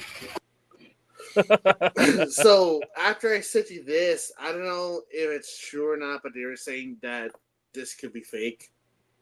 I could see it being fake, but yeah, I don't know. I feel like it could be more on the side of fake because everyone knows. Why are you gonna call a wrestler to your interview fucking thing and just say, it's fake, right? Like, yeah, dude. Come on, like that, again. There's another loaded question there, Because I don't know if it's in the comments here, but I know it was another post, and I should have fucking sent it to you, but saying that the person's name was called like kayfabe or something like that. Like the interviewer's name was kayfabe. Or some shit like that. I don't know. So it's like it. Yeah, it's a work. Yeah, so I don't know if it was a work or not, man. Am I getting worked into shoot, brother? Yeah, I don't know. I feel like it's a loaded question, and everyone knows not to like ask if it's fake because it's like, dude, like no, don't ask that. Like that's like asking whenever people do a play. Is it real? Like, did Juliet Romeo die at the end, or a movie or something? They were only 13 for real. Is that Abraham Lincoln really fought vampires? I don't know. Like, what the heck? Wait, so the Ninja Turtles. Hold up. They all have their own weapons. Fuck, bro. And they eat Crazy. pizza. That's badass. Just like Abraham Lincoln Vampire Hunter. Hey, come on. It's I don't know. It's a bunch of bullshit, but whatever. Moving on to what before we get into Elimination Chamber, there was another pay-per-view that went down. TNA No Surrender. Yes. And yeah, I had messaged you and it's like, there's a pay-per-view? Yeah, there's a pay-per-view. Oh, I had no idea. I just think that there's a pay-per-view on a Friday. Yeah, it's very strange. So before the pay-per-view called No Surrender, Eric Young, I guess he's like a wrestler, right? I forget. Yes. He came out and addressed the crowd with the locker room, about what's his name that Scott did more. Mm-hmm. The stuff about that, and I'm just gonna play a little bit of this, the end of it, because it's kind of like long-winded. But see, we want this place to thrive. We want it to be seen. We want it to be respected. We want it to be loved. So I say this to anybody that stands in our way, anybody that would oppose us, anybody asking for our unbiased surrender. Now I want this part, because we're not on TV, I want it to be crystal fucking clear. This place, these people, you guys, TNA, there will be no surrender. Oh, because the pay-per-view. That's nice. no, and he talked about change. Yeah, just he talked about change and how it's a scary thing, but TNA is still gonna take it day by day. And then at the end, how he said that I'm gonna make it crystal fucking clear, we will not surrender. Woo! He said fuck. Yeah, because it's a pay per view. Hell yeah. That's how you get your money's worth. That's how you know it's worth $50. You can cuss. Yeah, I know there's still like wrestlers that are like really upset about Scott D'Amore. I apologize if I'm saying his name wrong. Well, and the whole thing is we're still not even sure. There's really no clear reason why they let him go, and that makes it even worse because it's like, well, we could just like speculate, It makes it sound bad. But we talked about that, I know for sure, last time about Scott D'Amore, and I don't know if he'll be back or if they just wanted to go in a different, direction. Mm-hmm. I don't know. No, but how was this card, Lorenzo? So speaking of TNA No Surrender, here's the results, coverage, reaction, highlights for it for February 23rd, which was on Friday. So let's see. Kickoff pre-show. Let me see how do I read this. Speedball Mountain versus the Rascals. So it was a tag team match. Speedball Mike Bailey and Trent Seven versus Trey Miguel. Ooh, I bet you that was good. Wentz locks in a submission hold on Bailey to secure the victory. And I guess here's a clip of Speedball Bailey doing a shooting star press. Let's see real quick. Look out, Trey! Oh, a beautiful shooting star! It looked nice. That was a real fucking nice shooting I star. was like, hell yeah, dude. I like Mike Bailey. His finisher makes me cringe though, not because like it looks shitty, just because it looks like it fucking hurts. I was like, he should really teach Sammy Guevara how to do a shooting star. And this dude landed that looked fucking picture perfect, man. Perfect. That looked badass. Like he went up high as fuck and landed perfectly right on the center of him, like fucking textbook. I don't know if you saw, but he gave him a kiss on the forehead that said, "Thank you for not knocking me out." That's what they both got him to start doing the Hardy Gets. Frankie Kazarian then cuts a promo ahead of his match against Eric Young later tonight. Kazarian says he isn't in the business of having meaningless matches. Frankie Kazarian has his eyes set on the TNA World Championship, but Eric Young stands in his way tonight. Be it Moose or be it Alex Shelley. You see, I'm not in the business of having meaningless matches. I need stakes. I need to be in the world title picture. Hey, become #1 contender. Well, let's not talk about things that aren't going to happen. Let's talk about what is happening tonight. You say he's meaty men banging meats? Big man, meats. Man, I like Frankie Kazarian though. I'm surprised that I forgot he was in TNA. No, because I always thought he was still in fucking in AEW with Scorpio Sky, but I forgot Scorpio. I don't know what the fuck he's doing either. What the fuck? I'm sure he's so lost. Doing something somewhere. Hopefully. He's there, Mijo. He's there. Yeah.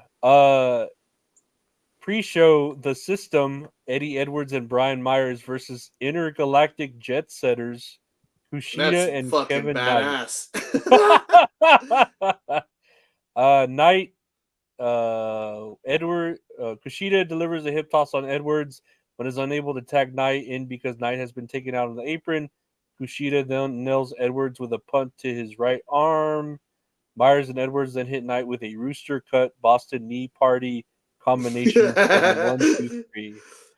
That's fucking badass. I love these names, dude. Yeah. They're so they remind me of like ones you name your team on fucking video games or something, you know? Hell yeah, dude. The Boston knee party. On the numbers game affecting Kevin Knight here. Oh, the backhand star! Drop. Myers.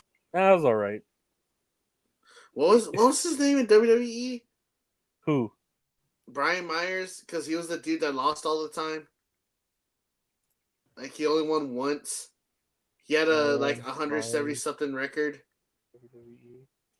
Yeah, what his name was? Kurt Hawkins. There you go. These names are so random. Like, oh, your name's Brian Myers. We're gonna call you Kurt Hawkins. Kurt Hawkins. It's like they got the name generator. You know what I mean? Right. Like the random name generator. The name generator, like, oh, we check who doesn't own a copyright on these names. Kurt Hawkins, that's your name. Puke. He's gonna puke. The System. Okay, now we're starting with No Surrender. Eric Young makes his way down to the ring for the opening match. TNA World Championship #1 contenders match. Eric Young versus Frankie Kazarian. Young hits Kazarian with the crucifix to secure the win. So Eric Young to challenge for the TNA World Championship at Sacrifice on March 8th. Shit. That's Scott Steiner's going to appear. The numbers don't lie. And he spelled disaster for you at Sacrifice. Fat Samoa Joe. He's fat. Ah! The winner of the TNA World Championship contenders match, Eric Young. After the match, Kazarian brutally assaults the referee before the situation is handled by the other referees at security. The referee was just doing his job. Oh, come on, stop. Oh, damn. That's riveting.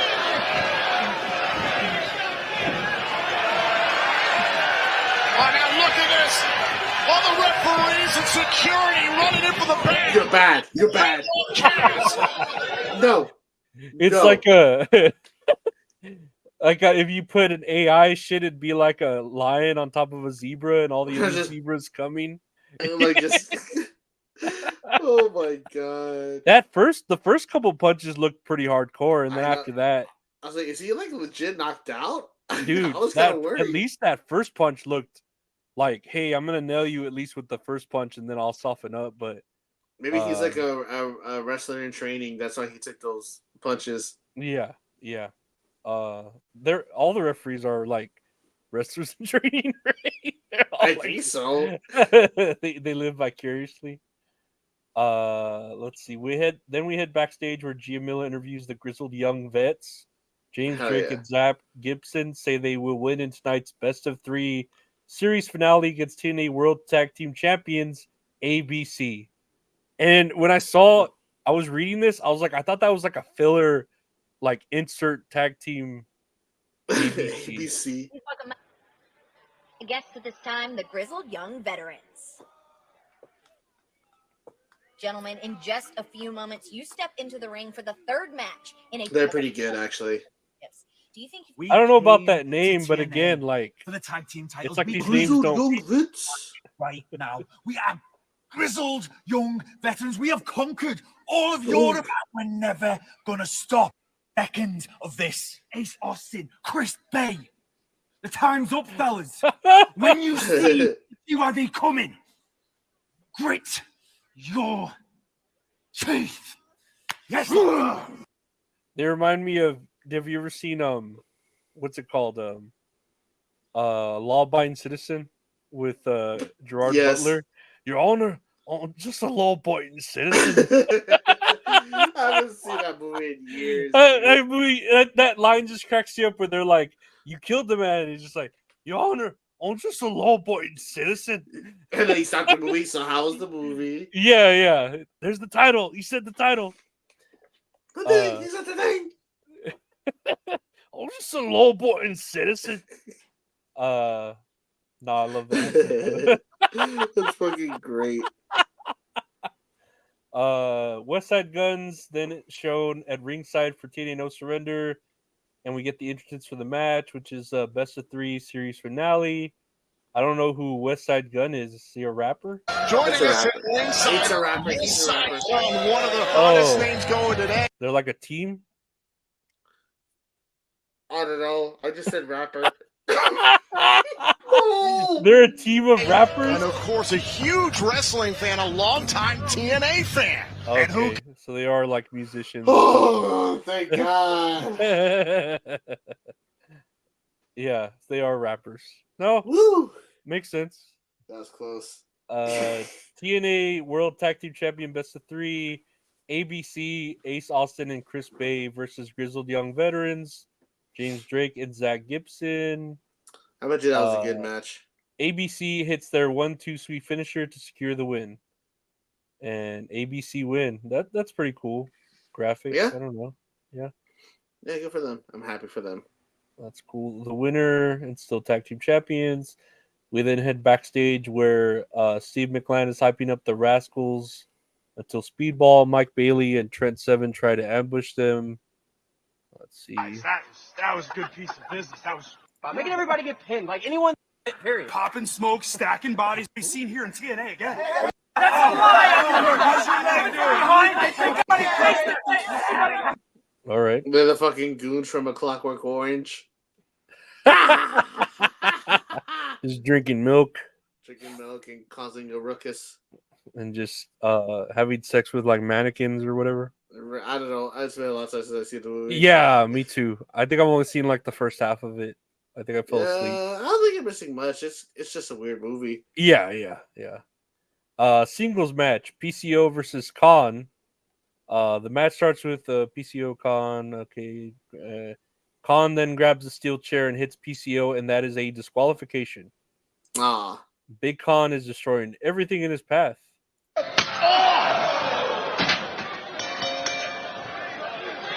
mean, that was a pretty hard hair shot. I know. Fuck. Why does he look familiar?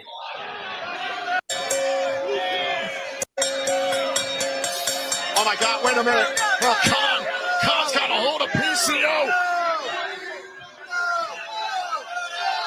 Just like he's done to others in the past. Oh, and that neck snap! He killed him? I guess.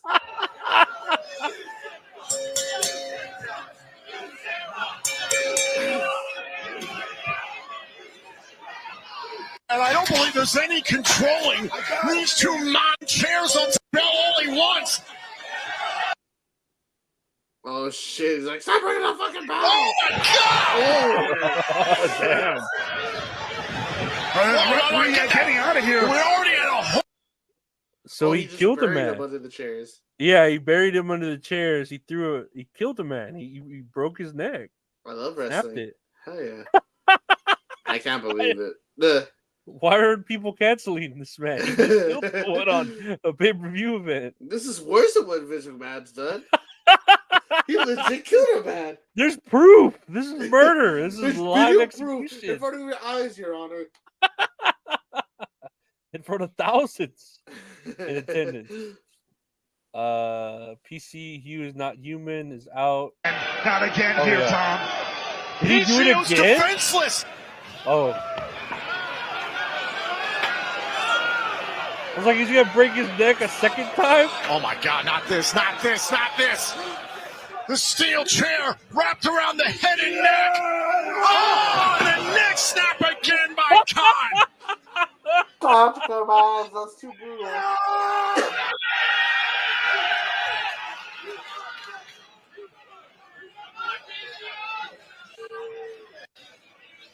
How do... Dude, that's so funny. That's so great. Okay, how does that add to it, though? Like, you saw how, like, the chair was wrapped. I don't know. I thought he was gonna, like, throw him against, like, the pillar that, like, it goes against his face or some shit, you know? No, he added it to it, but then did the same move. I don't know. I just... Oh, man. This shit's so fucking funny. I don't know. Wrestling. I love it. We love it. I mean, I'm glad he broke his neck back into place for him right? to bring him back to life. And then starts beating his ass. We then head backstage where Slightly talks about how he doesn't want Saban out there because he's in the main event. Alex Shelley caught up with Jet to Fly, Super Chris Sabin, and hashtag Kushida ahead of his TNA World Championship map with the Moose Nation. If anybody can handle a loss, it's you. You're a legend of New Japan Pro Wrestling for a reason. Okay? I'm sorry it happened, but I need both of you on point tonight when you're out there with me because my success, me becoming world champion, depends on both of you. More explicitly, you not ring the towel, no matter what. This is our champion here, all right? Lieutenant boys, he's about to break my become world champion again. Please. Okay. Aw, I think you promise. The biggest promise there is. Let's see here. Then we get entrances for the next match, which is the TNA Knockouts World Tag Team Championship. Decay, which is Havoc and Rosemary versus MK Ultra, Masha Slamovich, and Killer Kelly. Slamovich. It works. Masha tags herself in and counters Rosemary's spear with a snowplow to score the win. And new TNA Knockout World Tag Team Champions MK Ultra. I mean, they look all right. Yeah, I thought they were the same person for a second. They might be. Yeah. We didn't see the footage from that match. Oh no, here's some footage. MK Ultra wanted to make an example out of DK. Out to make a statement at Decay's expense. Just further punishing Decay here. That is one way to establish yourself, but hold on. Hold on. It's Jody Threat and Danny Luna. Coming here to clear house. MK Ultra been messing with Jody, returning the favor for Havoc and Rosemary. Don't forget, still to come tonight. Okay. Cool. I love Josie and the Pussycats.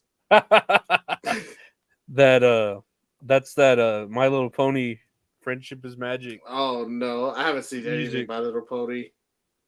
I like My Little Pony. I mean, is it? It's all right. Huh? It's all right. Yeah. And my niece would watch it. I wouldn't watch it without her. You know. Oh, okay.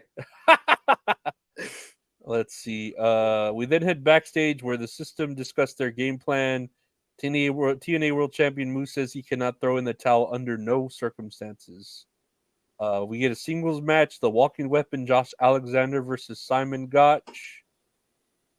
Let's see here. Wicked crossbody to the back of. Oh, he went for the six once again. This time he missed on the hardest part of the ring. And look out, here comes Alexander. Huh? That looks so weird. Yeah, it wasn't all that. I wouldn't have highlighted that. But I do like that dude, his gimmick, like the helmet and the wrestling Yeah, outfit. Josh Alexander. He's pretty Yeah, sick. he's pretty cool. Alexander then hit Scotch with a backbreaker, followed by his C4 spike finisher for the win. On the walking weapon, trying to end this. Think about the C4 spike. C4 spike, no. Gotch wiggled out, counter out of it. Another huge kick to the head. Looking for the pile driver. Oh, wait a minute. Oh, the bulldog choke. Going for the bulldog choke, but Alexander trying to prevent it. Pulling it around the throat of Alexander wearing the header in order to get. God, dude, those veins! Like, no wonder why he wears that helmet. Those fucking veins to are prevent popping them up. from protruding from his fucking skull. It's like Mr. X's suit that he wears to keep the bioweapon virus from becoming too powerful in Oh Resident my Evil. god! It's like a dampener, you know. Even more not willing. Alexander used that headgear to slip up. Okay, that I thought for some reason they would show the spike finisher, but okay. Anyway, Josh Alexander wins. That's cool. He's a cool guy. Yeah. We then head backstage where AJ Francis, formerly known as Top Dollar, approaches Rich Swann and tells him that just because they're opponents this Thursday doesn't mean they have to be enemies. Swanee, calm down, brother. Calm down. I'm not here to start no beef. Listen, I'm just saying, I know it's got to sting a little bit to watch a former world champion like Josh Alexander thriving in the new TNA. And meanwhile, you're a former world. What I need you to what is listen, your problem? You haven't done shit. On Impact doesn't mean we have to be enemies. Think about that. I mean, I'm glad for Top Dollar, I guess. Yeah, Good me for too. him. Yeah. He's doing all right, you know. I get a lot of people give him too much shit. I mean, I give him a lot of shit too, but I'm glad he's doing okay. That is fucking funny. But I'll still give him shit, you know. Let's see. Then TNA World Championship No Surrender Rules match: Moose versus Alex Shelley. Let's see. Alex Shelley eats a powerbomb on Oakland. Begins the arm, now the knee. Oh, and a big boot there by Moose. And Shelley down next to our announce desk. We thought Moose might have been in a little bit of jeopardy there with the knee. Look out! Going for a power bomb. Oh, into the apron. Oh, that's the like hardest part of the ring. That looked like that hurt. He landed more on his like ass than his back. Moose. Let's see. Shelley then removes the protective covering on the turnbuckle and tortures the fingers of Moose to try and get the win. From underneath the ring. Trying to rip off that protective padding from the turnbuckle. And exposing the steel below. It's all legal, no disqualifications. Oh, look at that. Oh, God. Oh, now look at Kushida. Kushida trying to fend off the system. Are you... Oh, my God. Oh, my God. Oh, my God. Look at this. Shelley's clamping down on the finger. The turnbuckle. Shelley's twisted. Literally. It's the system going to throw in the towel. You're here. Oh, and now Moose. So, okay, for one, that does look pretty bad, right? But two, it's like no DQ, but they can't help him. I don't know. I don't get it. I don't get the rules here. Well, I think it's no DQ, but maybe the rules for a no surrender match is that, you know, you only lose if, you know, you give up. So it's like, you know, like, I guess like tap out, whatever, say you quit. Maybe like an I quit match. Yeah. But they're saying, like, whoever's their representative, like, oh, I'm going to throw this towel for you. Oh, no, I don't want you throwing that towel for me for whatever reason. So that's why they're, like, contemplating whether or not they want to throw in the towel. I get that. It's weird if it's no DQ. Why not just fucking help him? I don't know. I think they were saying they didn't want them to help him. Yeah. Like, they were both saying that. That's stupid. I hate wrestling. Let's see. Kushida then throws in the towel, and Moose comes out of the match with the win, and still the world champion Moose. Moose. I love that name. I'm torn between it. I don't. It's a cool one-letter name or one-word name. One letter. Moose. Moose. What's the plural for him? Meese. Before the next match, Ash by Elegance is shown sitting ringside. She will watch the TNA workout, Knockouts World Championship Showdown. Gentlemen, that's right. Excellence here.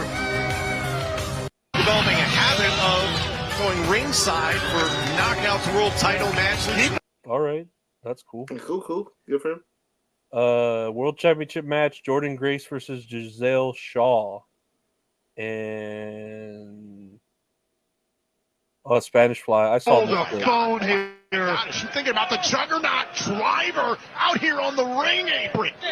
Ladder from the apron all the way down to the floor. That would be devastating for Shaw. Oh my God! Oh my God! The Spanish Fly from the apron to the floor.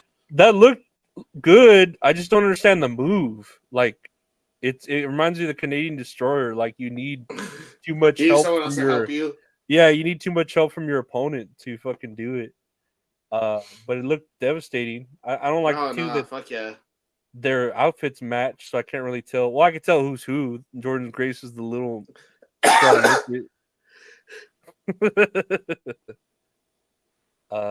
Grace hits her Juggernaut driver finish on Shaw for the 1-2-3. Off of Giselle Shaw. Oh. And now Grace. Oh no! I'll cover here on Grace, and I can't get out. Great counter wrestling there from both competitors.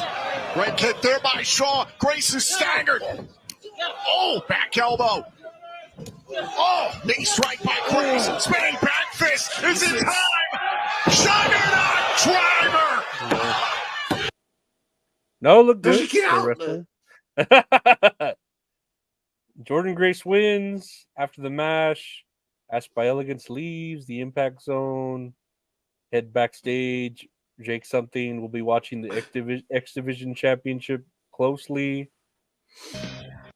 Yeah, but Jake Something, he's looking close. He's here. Jake Something takes that X Division title. Jake Something. What's my name? That's really his name, Jake Something. Huh, crazy. Oh, you know, he goes, "What's my name?"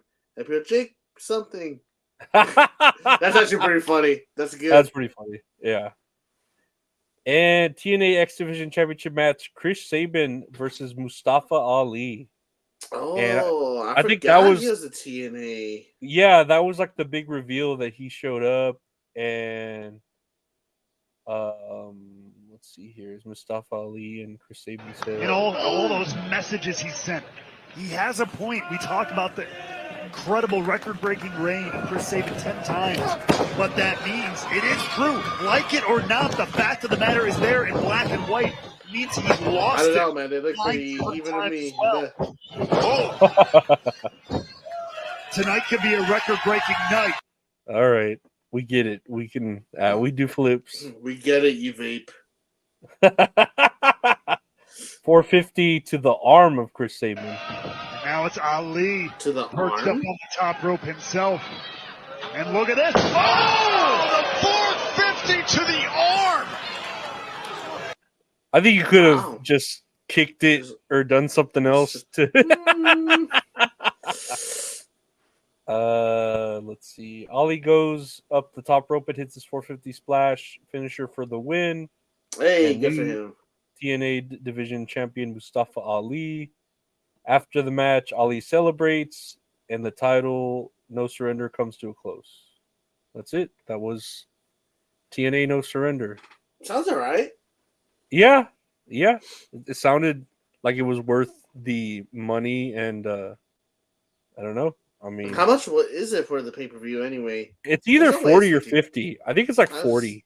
I was gonna say if it's $50, that's I think it's like $39.99 or something. I don't think not it's too bad. 50. Yeah, it's not bad, but they're on weird days. Like I didn't On a know there was a Friday. I didn't know there was a pay-per-view till I told you, like, oh hey, there's a pay-per-view. Oh shit, okay.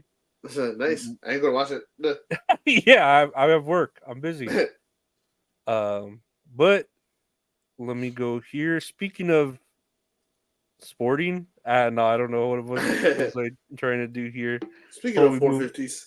Yeah, speaking of money, now sports betting has rapidly risen in popularity, and I want to connect you all with the opportunity to get started or get ahead.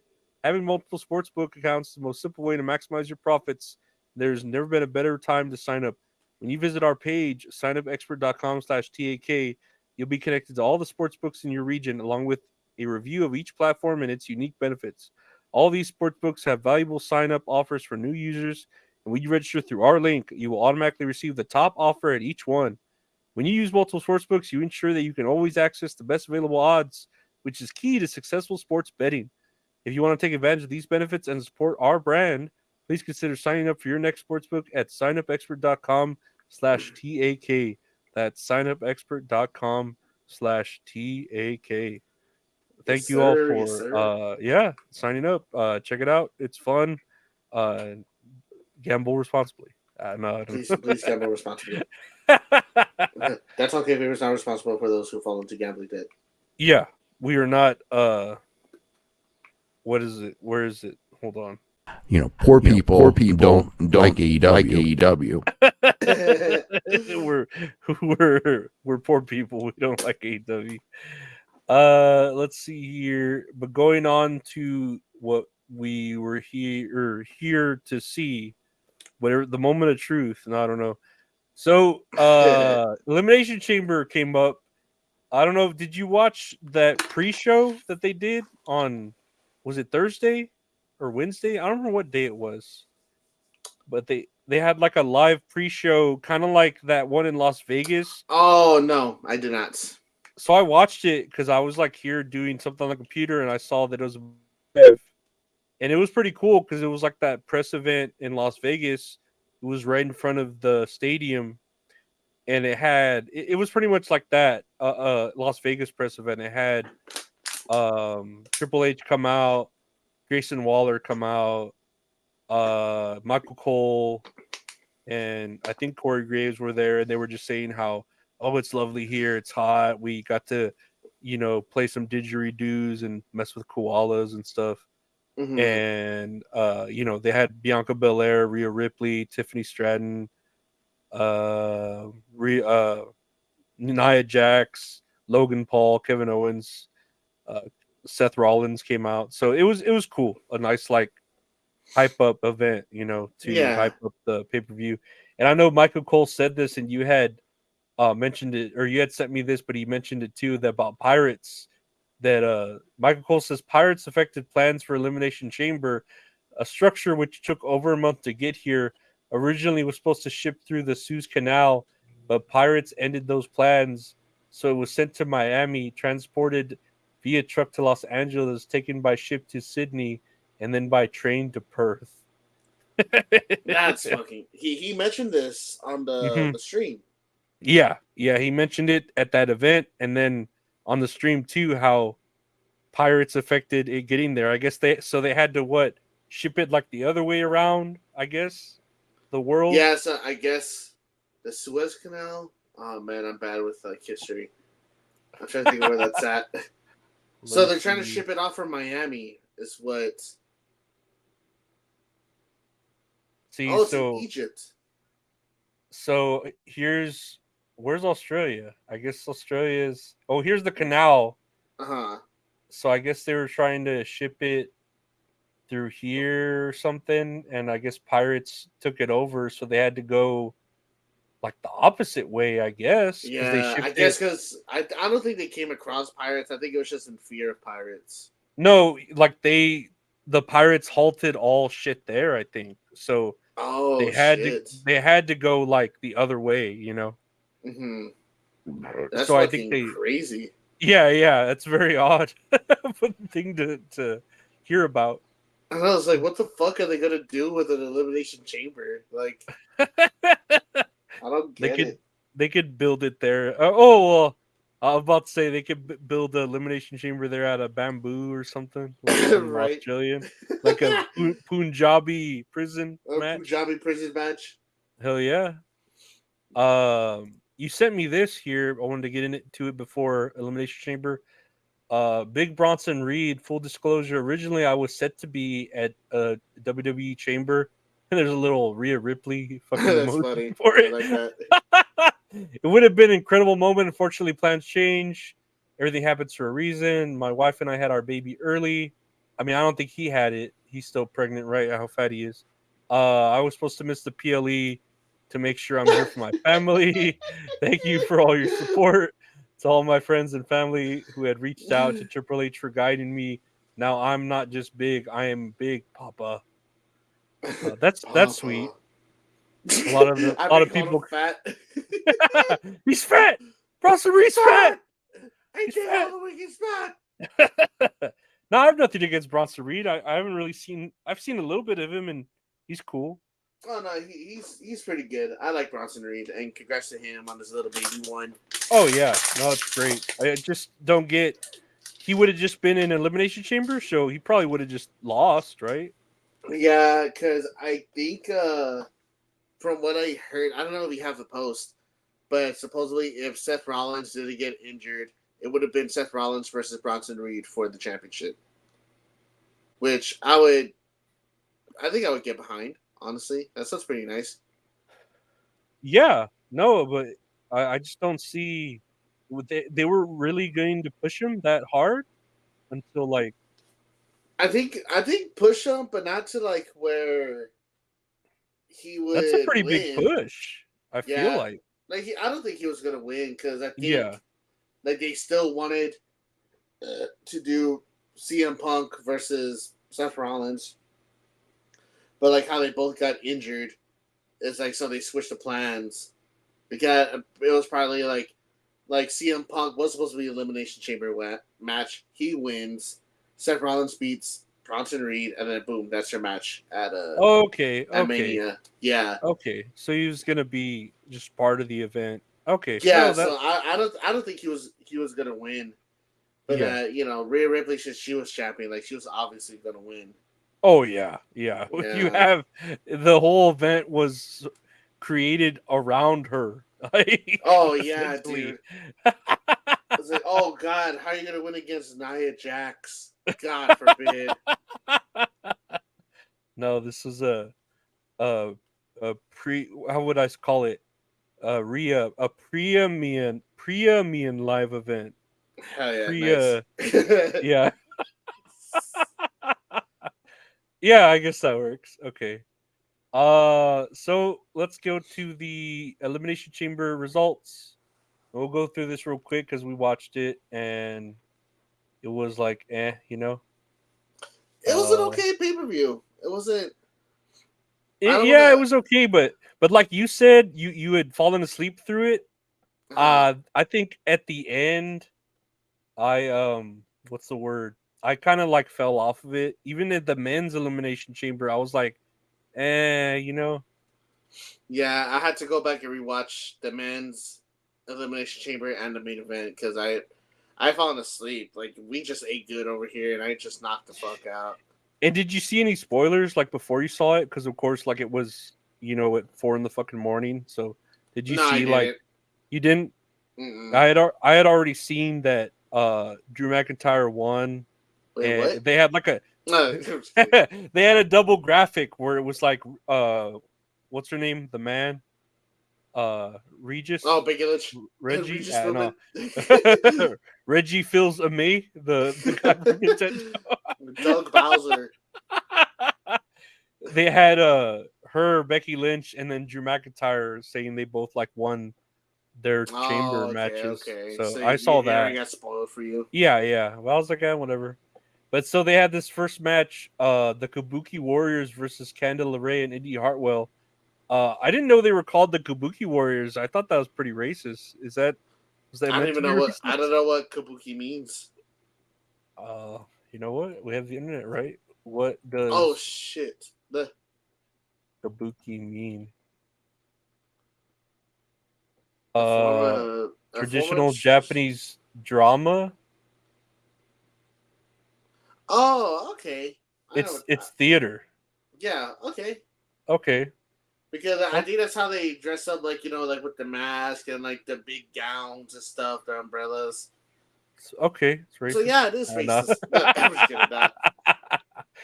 No, it was an okay match. I like that the crowd was all around for Indy Hartwell, right? She looks pretty good. Nah, She looks dude, pretty good. she's good too. I was like, I wish they would do more with Candice LeRae and Indy Hartwell because like they can hold up there well. They can hold up on their own pretty well. It's just like Candice LeRae, she's just so tiny. Yeah, no, that Indy Hartwell actually looks like a competitor. Like she looked, and then like I guess she was a hometown favorite. Is she from there? Because everyone was she's like from Australia. Yeah, she was like Indy. Yeah. No, but she looked good. For them like losing, but whatever. Yeah, but it was an okay match. It wasn't anything too crazy. Yeah, it was all right. So they stayed champions. I don't know why they're purple. They're not part of the Judgment Day. We get a video package of the Tribal Chief Roman Reigns. Blah blah blah. Yeah. Get ready for the Chamber. Yeah. Let me talk to Here's the deal. It's Elimination Chamber 4. How do you? Nobody can scout me. I've watched these down. I walk out.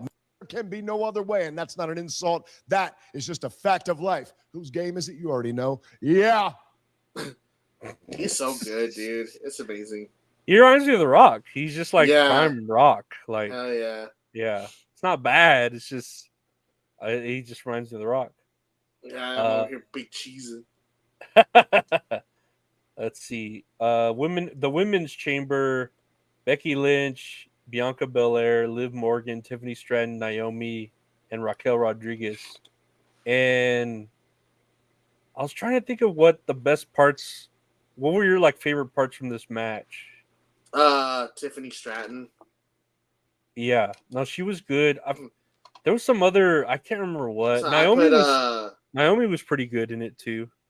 So I put that there was like a DDT spot with Raquel Rodriguez and Belair. I don't know if you remember, they were like on the outside, and Raquel had Belair up in a suplex, bounced her off of the ropes, and then Belair counted it into like a nasty looking DDT.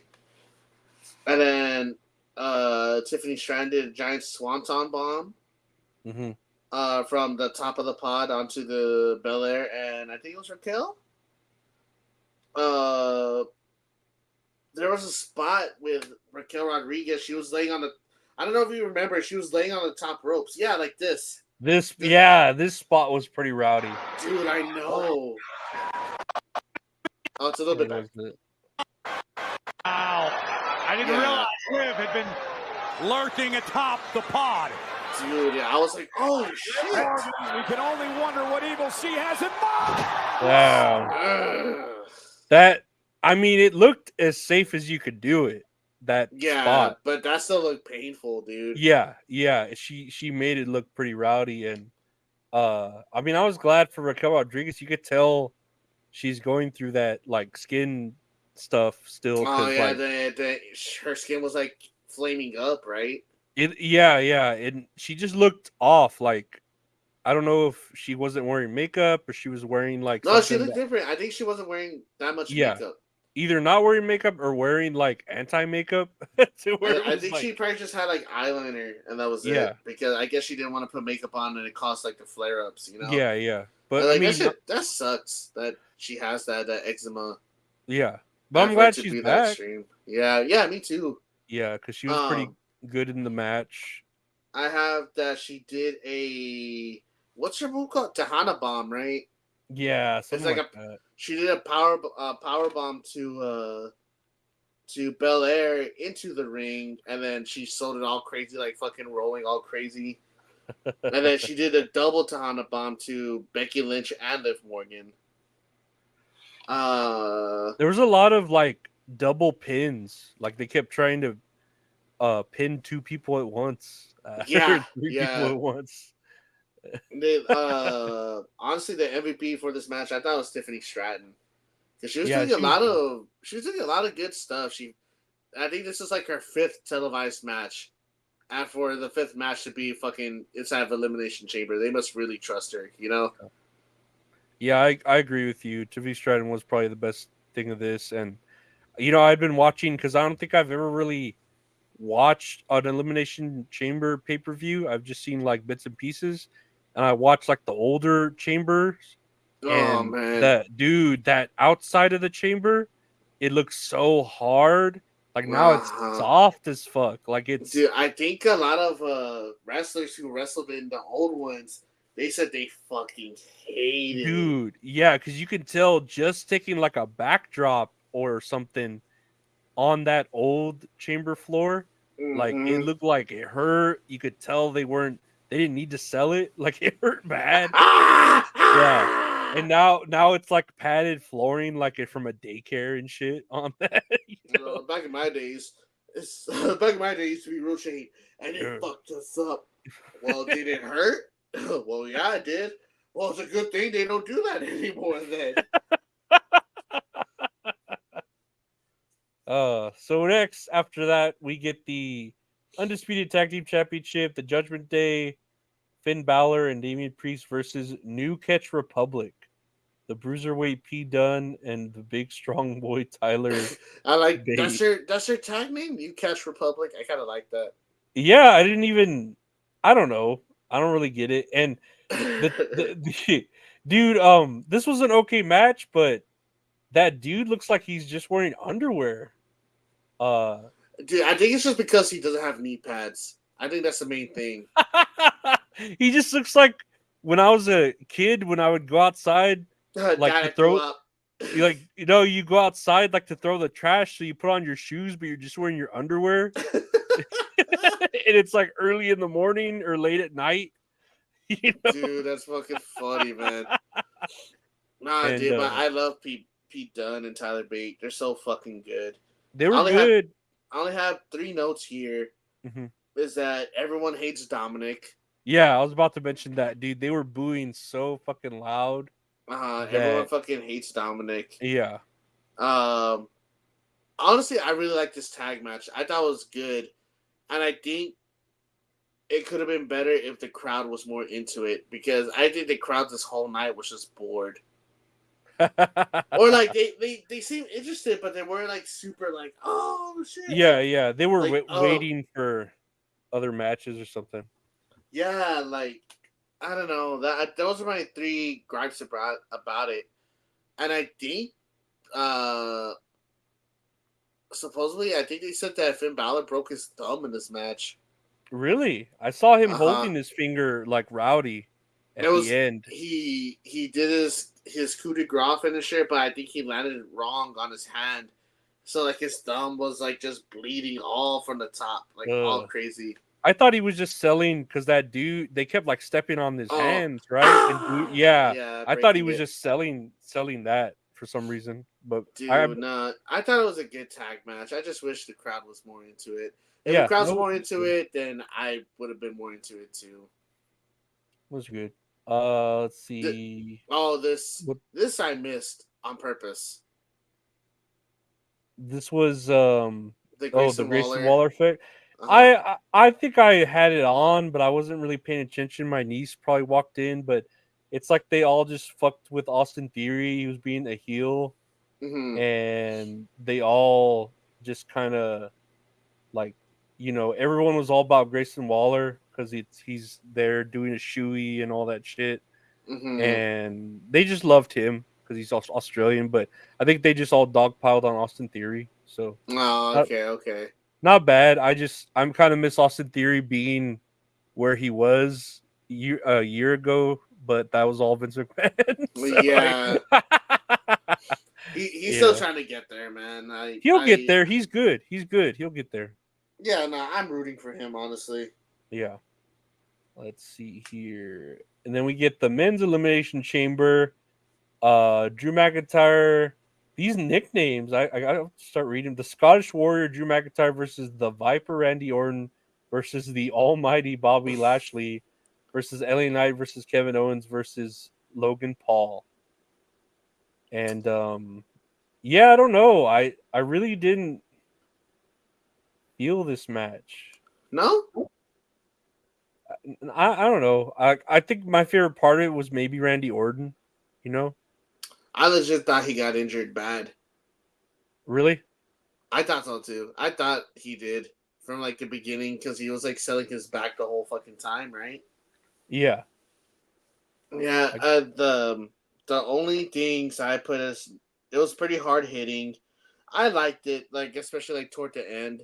I think Drew McIntyre winning does make sense out of everybody else because I think Michael Cole was saying something along the lines of Drew McIntyre says that he's the hero, he deserves it, but honestly, I think he's a hypocrite.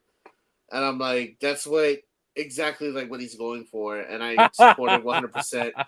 Like he's kind of like, oh, like Hannibal Buress. He's like, why do you boo me? You know I'm right. Kind of like that. I thought it was kind of cool because I saw Kevin Owens do a choke slam, and I was like, that's weird. He never does a choke slam. Like it was just odd seeing. And then Michael Cole said that Kevin Owens had made fulfilled a wish for a kid in the Make-A-Wish Foundation, and his dream was to see Kevin Owens. And then the kid asked him if during his match he could do a choke slam, and he told him yeah. So That's that was pretty for the cool. kid. Yeah, that That's was for the pretty cool. kid. Yeah, I bet you that kid was all like cheesy and everything. And then I was surprised that AJ Styles showed up, man. Player hater of the year. Just to show up halfway across the country just to fucking fuck up the fuck up LA Knight, right? LA Knight, yeah. That's cool though. That builds for that, and then Randy Orton hitting Logan Paul with that RKO builds for that. Oh, dude, that was cool. good, man. Yeah, I'm that sounds surprised cool. they're going with the route of Logan Paul versus Randy Orton. That's pretty cool. I think it's gonna be good. Yeah. I think that could be good. That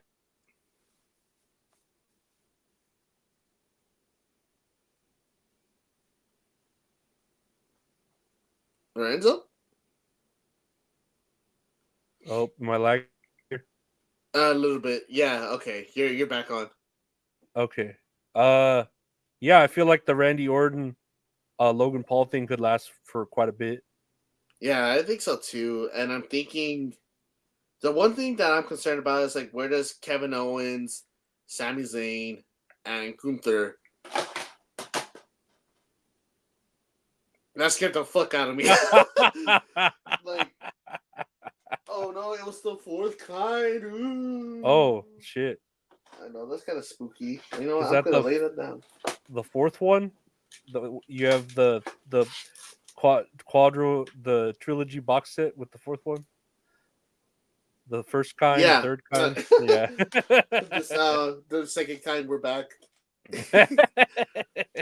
But besides that happening, it makes me wonder what's gonna happen to Kevin Owens, Sami Zayn, and Gunther. Like, what are their plans going to be for WrestleMania? You know. No, yeah, I love Gunther. Gunther's the shit. I know, and I love Sami Zayn too. I heard people saying that Sami Zayn should be added to the match for Seth Rollins and Drew McIntyre because I think he's feuding with Sami Zayn at the moment. Drew. That's what people are saying. I'm not too sure if that's 100% correct because, like I said, I haven't seen it in some time. But yeah, but who's gonna win that? Like Seth Rollins is probably gonna stay champion, right? I think so. I wouldn't mind Drew McIntyre. He needs to win in front of a big crowd, man, because the whole COVID stuff, man, he don't deserve that. He deserves like actually big win in front of a crowd. Yeah, no, he does. He is due for one. My internet? Okay. No, my bad. I was Triple H. Oh no, I was hearing like static, like a. Oh. No, you should be good. Triple H announces 5,200, 590 in attendance. That's pretty cool, I guess. Yeah, right? sure. Yeah. And finally, the main event: the Eradicator, Rhea Ripley versus the Irresistible Force, Nia Jax. Is that really her nickname, the Eradicator, and yeah, the Irresistible Force? Okay. Yeah. Okay. Yeah, I know. I don't. Yeah, I don't know about this, but I think I don't have the clip, but everyone kept showing that shit where she was being in a submission and her ass was just popping out all Yes, rowdy. sir. Rhea Ripley. Just like, God. Me and Giselle were watching the match together. We're just like, holy shit. Oh, yeah. No, she's fucking hot. Oh, yeah, so fine, dude. But the only thing I put about this match is that it was plain. Yeah, it wasn't anything like. But then again, I think the crowd was just gonna cheer Rhea Ripley just for being there, not even. And then what can you do with Nia Jax, really? You know. Like, I don't know if you have the notes, but supposedly they said this is the first PLE where it's main evented by two women, and who are performing in the same country that they are born in. But I was like, wait, Nia Jax was born in Australia? Yeah, apparently at the press event, she said that she's like, hey, what y'all can't cheer for one of your own. I was born here, but luckily my parents had the right mind to get me out of here early, because of this stupid country, and everyone's all boo, you know. But yeah, Aussie, oi, oi, oi. But yeah, apparently, I guess she was born there, which I think about if she stayed there, how the Earth's rotation would shift. You know, maybe global warming wouldn't have happened so quickly. Curfew, Nia! My hole! No, the hole in our ozone. Because you moved to the Americas, damn it. Dude, the crowd were cheering that, right? They were saying, my hole. That's fucking great. I love that shit. But then, Rhea Ripley won this match with the Riptide. And it was a decent match. She celebrated with her family, which is good. Yeah, dude, are those like all her sisters? They look fucking hot. I don't know. Thank you so much, Wes. Bitchy, that's like her sister, In Australia. sister's girlfriend, and then look at that chick getting all that thigh action. I think that's her mom. You're just like, fuck yeah. Her sister looks just like a younger her, right? Because she really does, dude. You followed Rhea Ripley for a while, and I've seen like older pictures. She looks just like her. She was still hot back then too. Oh She's yeah, always been hot. Yeah. Oh yeah. Nah, but good for her. She won in her country. Like you said, it was the whole event was revolved around her. Dude, literally, it was like all just mommy, oi, oi, oi. Funny. No, it was all right. It was all right. Yeah. I think I would have regretted it if I had like called into work and stayed up to watch it. Yeah. But since like we're able to just watch it, whenever we want to, and then we watched it, and it was like, it was all right. But yeah, my main gripe is that they had the talk show portion in the middle of the pay-per-view, and I hate when they do that shit. That's the only thing that bugs me. Slows everything down, slows everyone down. Yeah. But other than that, like we said, it was all right. Well, that was Elimination Chamber. Rhea Ripley. I don't know why they try to make her look so manly in pictures. She's fucking hot. She's very feminine. She really embraced that. Anyways, that was it for that. We're gonna go to botches and other stuff, and I've got quite a list here. Let's start with this is Shotzi with her knee injury. Did you see that clip? Yes, man. Let's see that. Dude, and that's like such a basic. All she did was jump down. That move supposedly is just part of her arsenal, and she blew out her knee, man. That dude, sucks. Yeah, and do you think she was supposed to be part of Elimination Chamber, or no? Was she I think so. I feel like she was. I feel like Raquel wasn't supposed to be there. I feel like they added her because someone else couldn't make it or something. It was probably Shotzi. You know what I mean? Think it was Shotzi. Because Raquel seemed like the odd person out. And I mean, she looked happy to be there. She looked happy to be back. But like why would you kind of rush her? You know, like Mhm. I feel like it was supposed to be someone else, maybe Shotzi, maybe I don't know, someone else, but for her to just do this that's like some AEW Oh man. You know, poor people don't like AEW. This is so stupid.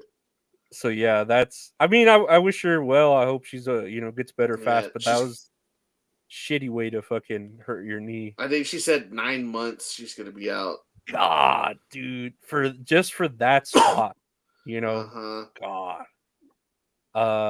Here's something you sent me. Umaga, well, not Umaga, but Oh, dude, this shit looks so crazy. ECMO. Is that really was his name before? ECMO Deep Six's Matt Striker with the most severe of all splashes.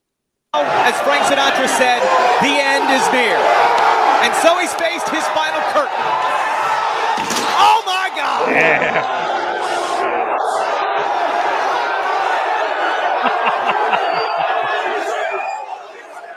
Dude, they're all into it too, man. That fucking crowd too makes it all right. I think that was from MLW, like when they first started off, because they were trying to be like a replica of like ECW. Mm-hmm. Damn, That was yeah, that was a hard fucking, and that's like straight concrete too. Like, dude, I love Umaga, man. Rest in peace, too. Maga was the shit. Like, he was fucking he's one badass. of he's one of the ones too, like Kurt Angle, where I remember like not liking him and like he was kind of OP, but now I look back and he was like he was badass. Yeah, exactly. Yes, sir.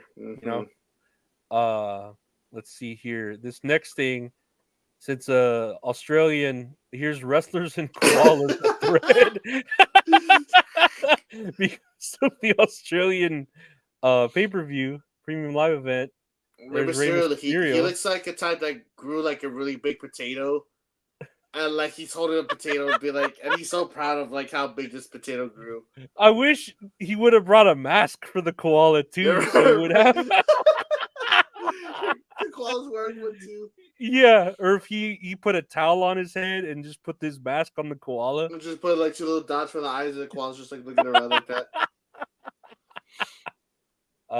Here's LA Knight with a koala. Yeah.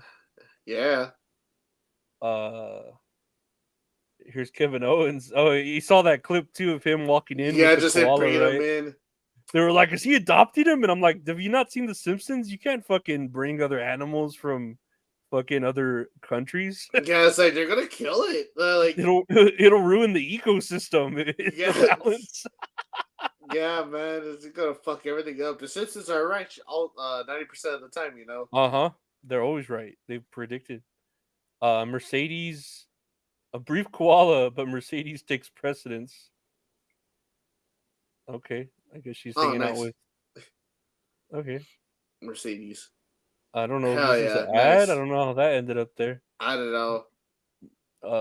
There's CM Punk with a koala. I don't know if that looks edited, but it does look edited, right? It looks edited.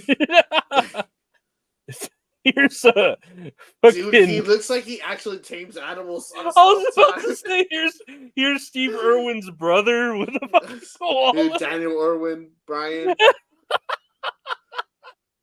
Brian Irwinson.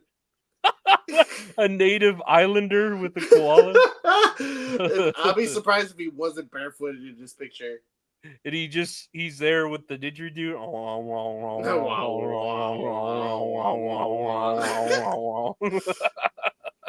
Dude, he looks like he actually tames animals like on his off time. Yeah, that shirt really says I'm an animal tamer. That's I know how to funny, handle. Dude. I know how to handle animals. There's Logan Paul with a suicide forest koala. It's a koala just hanging.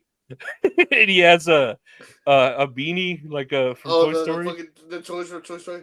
Oh. And I just started laughing, but a nervous laugh. I've never seen a video. I fucking hate Logan Paul. See, he's done bad shit too. And I know. He's like, come on. He needs to be careful because that thing has chlamydia. Guess which one has chlamydia? I'm about to say, you do a death match with a koala.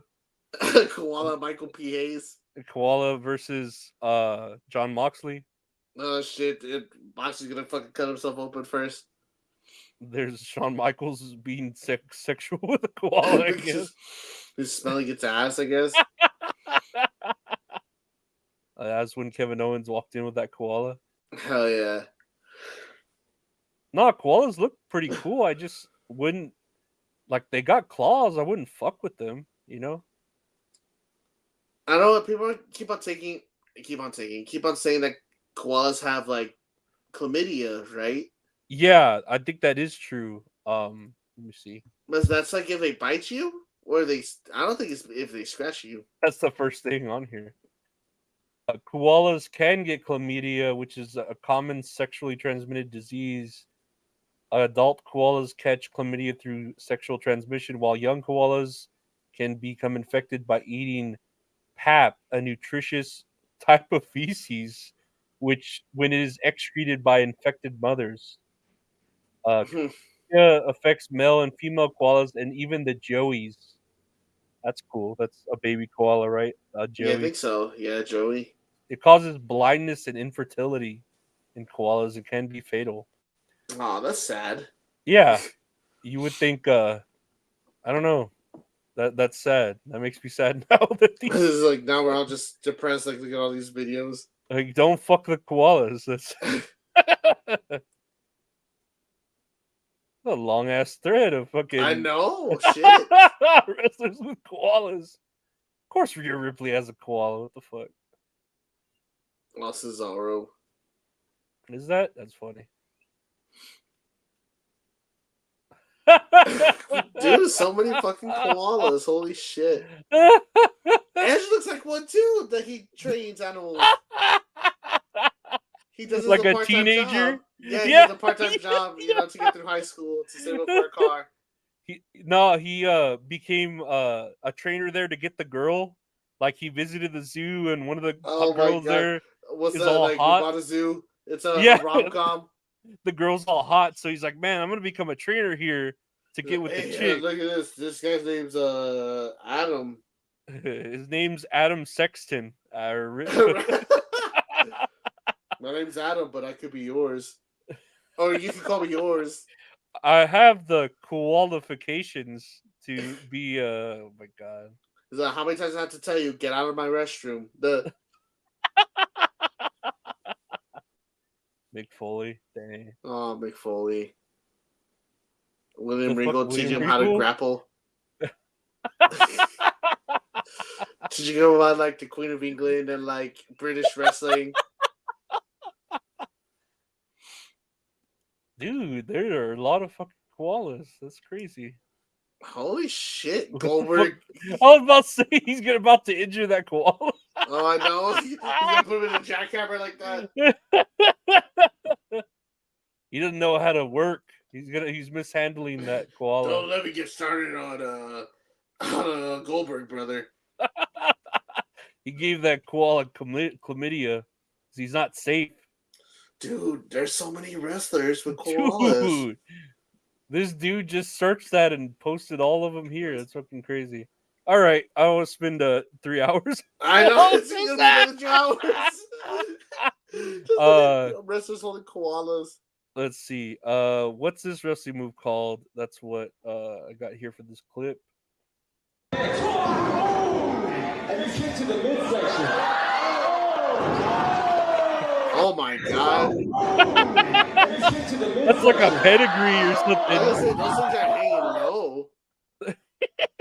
It's like a titty pedigree or something like that. I think it's. I don't know. I'm just nitpicking at this point. Yeah. But I just think it's like the commentators are talking over the match, like throughout the arena. Or the arena through the high school gym. Are they? Yeah, like play it again. Like, you hear them talking in the background. Oh yeah. Yeah, they're like part of the PA. Yeah. Yeah, no, you know, and I always thought when I would, as a kid, when I would listen to wrestling, when we would hear the commentators, that everyone could hear the commentators. I thought so too. Yeah, as a kid, I always thought that, and then I don't know if I've ever been to like a live event. I think my brother went to one once, to a live pay-per-view, like a Royal Rumble. You know, I don't know what, I can't remember what year, but I just remember him saying the fucking pyrotechnics were loud as fuck. They're loud as fuck, man. Yeah. They're definitely loud. Yeah. And that I'm kind of used to. It's not too bad. But yeah, it's like you don't hear the commentary, obviously. Yeah, I always thought that. The pyrotechnics are fucking loud. Well, this guy's titties, and I don't know. Here's clip, the HBK School of Selling graduate. Let's see this clip. Oh no, I know what you're talking about. It's so stupid. Why?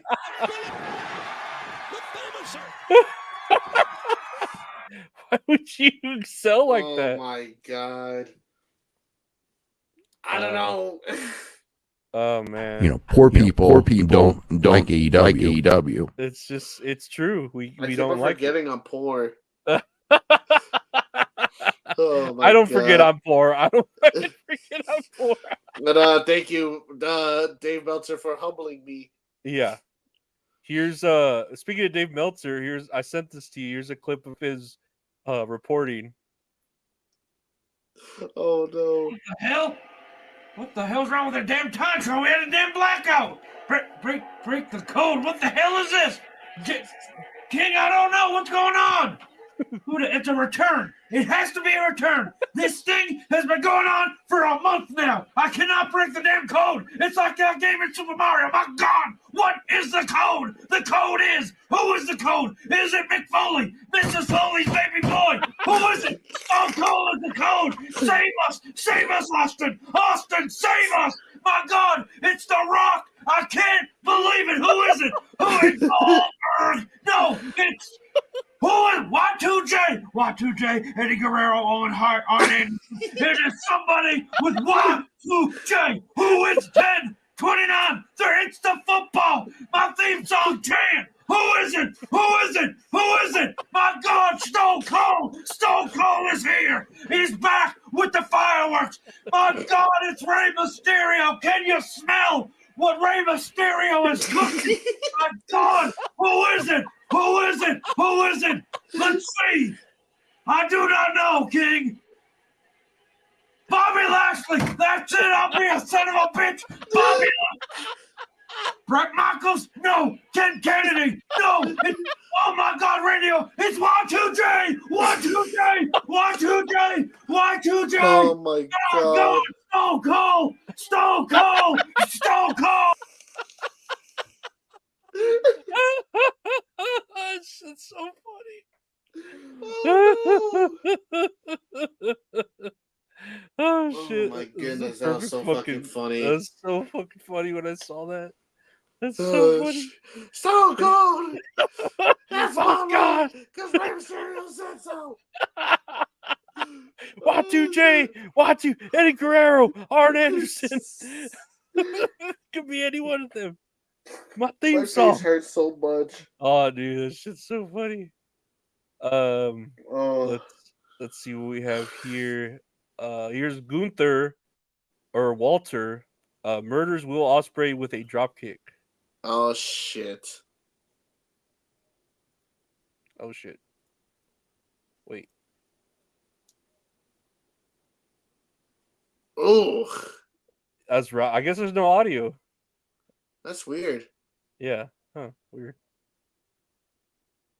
That is a pretty rowdy kick, though. I know. He sold the shit out of that. Let me see. Is there That's audio? my wrestler 2023. Let me go back to this if there's audio. What the hell? Oh, yeah. What the hell's wrong with the damn God? It's Rey Mysterio. Okay, it was just that clip. Shit. This one says this is insane. Oh, yeah, you sent me this one. I saw this one too.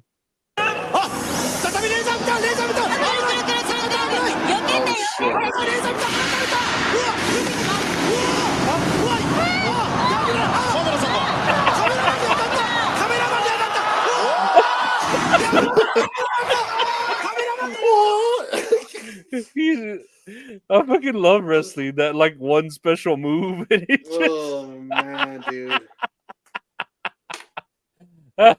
this is too pure. And I love how this wrestler's like, "Oh God, thank God that missed me." Just like, oh my God, he fucking killed him. We just saw a murder. Oh my God, to an innocent man. Let's see, what's his next clip here? Look at his dick. Nice. His dick. Gets hit on the roof. Oh my God. Yeah. Watch his dick. Dude, I remember when this happened when I was watching this at my friend's house. We were putting it. I was like, "Oh, his dick hit the rope." His dick got hit on the ropes. How did he not get injured? Let's see here. Oh, a billboard in Alabama. AJ Styles turns 45. Time for his colonoscopy. Oh my God. I That's don't terrible. know. I mean that's true. No, I'm not gonna lie. You should go to your to get a colonoscopy at a certain age. It's just healthy and smart That's way. so funny, dude. But it's weird to use him as an example. I've never seen this. Oh my God. Very strange. In Alabama. Oh, here's one. I think you might have sent me this one about Bret Hart talking about his appearance on AEW. Yes, I did. I love Bret Hart. Personal appearance, and I was doing a signing there. And then they called me and asked me if I would show up at the AEW show. I didn't even know what it was. And they were going to, basically it was like, if you walk across the street from your hotel and just walk into the building and walk out to the ring and hold the belt up, we'll pay you X amount of money to do that. And I'm in Vegas anyway.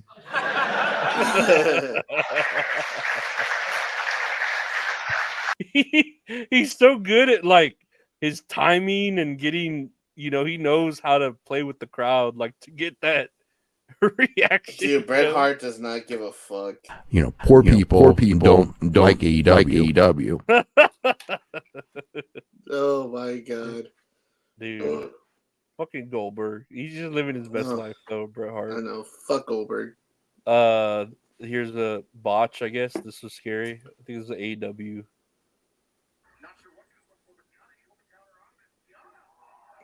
Oh yeah, dude, I saw this and I was like, what the fuck? Like, how do you, like, what was she trying to do? Like, I guess was she thinking like a Spanish fly? It looked like it, but they were miscommunicating, and this chick just like landed like right on her head. Like, yeah, that looked nasty. Oh man, is she all right? Do you know? I'm pretty sure she's okay now. I don't know. Here's a video of Trump. Oh, nice. I have no idea. AEW strikes again. I mean, I'm sure we would have heard of it, like if she got like super hurt, Yeah, kind of like when Hardy got fucking fucked up by Sammy Guevara's splash or whatever. Like that was, but this looked nasty, just and like right on camera too. Like I don't know, whatever. Yeah, it looked like it's just supposed to be a fucking flatliner. It looked bad. It did look bad. Hurt. Let's see what this clip is. My creatures of the night! Ah! My creatures of the night! Ah! What the hell? Who's got that clip of this guy? I'm going to say that word there. Screaming at Ric Flair and the lights going off. Fucking Jeff Hardy. And Ric Flair's just all bloody. Oh my God, I never noticed. You didn't even notice. I noticed that like after watching this 3 or 4 times, I was like, why the fuck is Ric Flair all bloody? Like he's always just bleeding. I thought that was a manager next to Ric Flair. It's fucking AJ Styles. Oh shit! It is. What's going on in this video? Damn it! God damn. 30 Looks Easter all- eggs you missed on TNA. No wonder why they're trying to bring it back. There was a lot of history there, huh? Oh, Let's see what this got. A few more clips here. Let me see what this clip is. Comes the range, springboards in. Okay, let's move, but no, I think Loki's got him. Loki blocked it. Loki grabbing the range.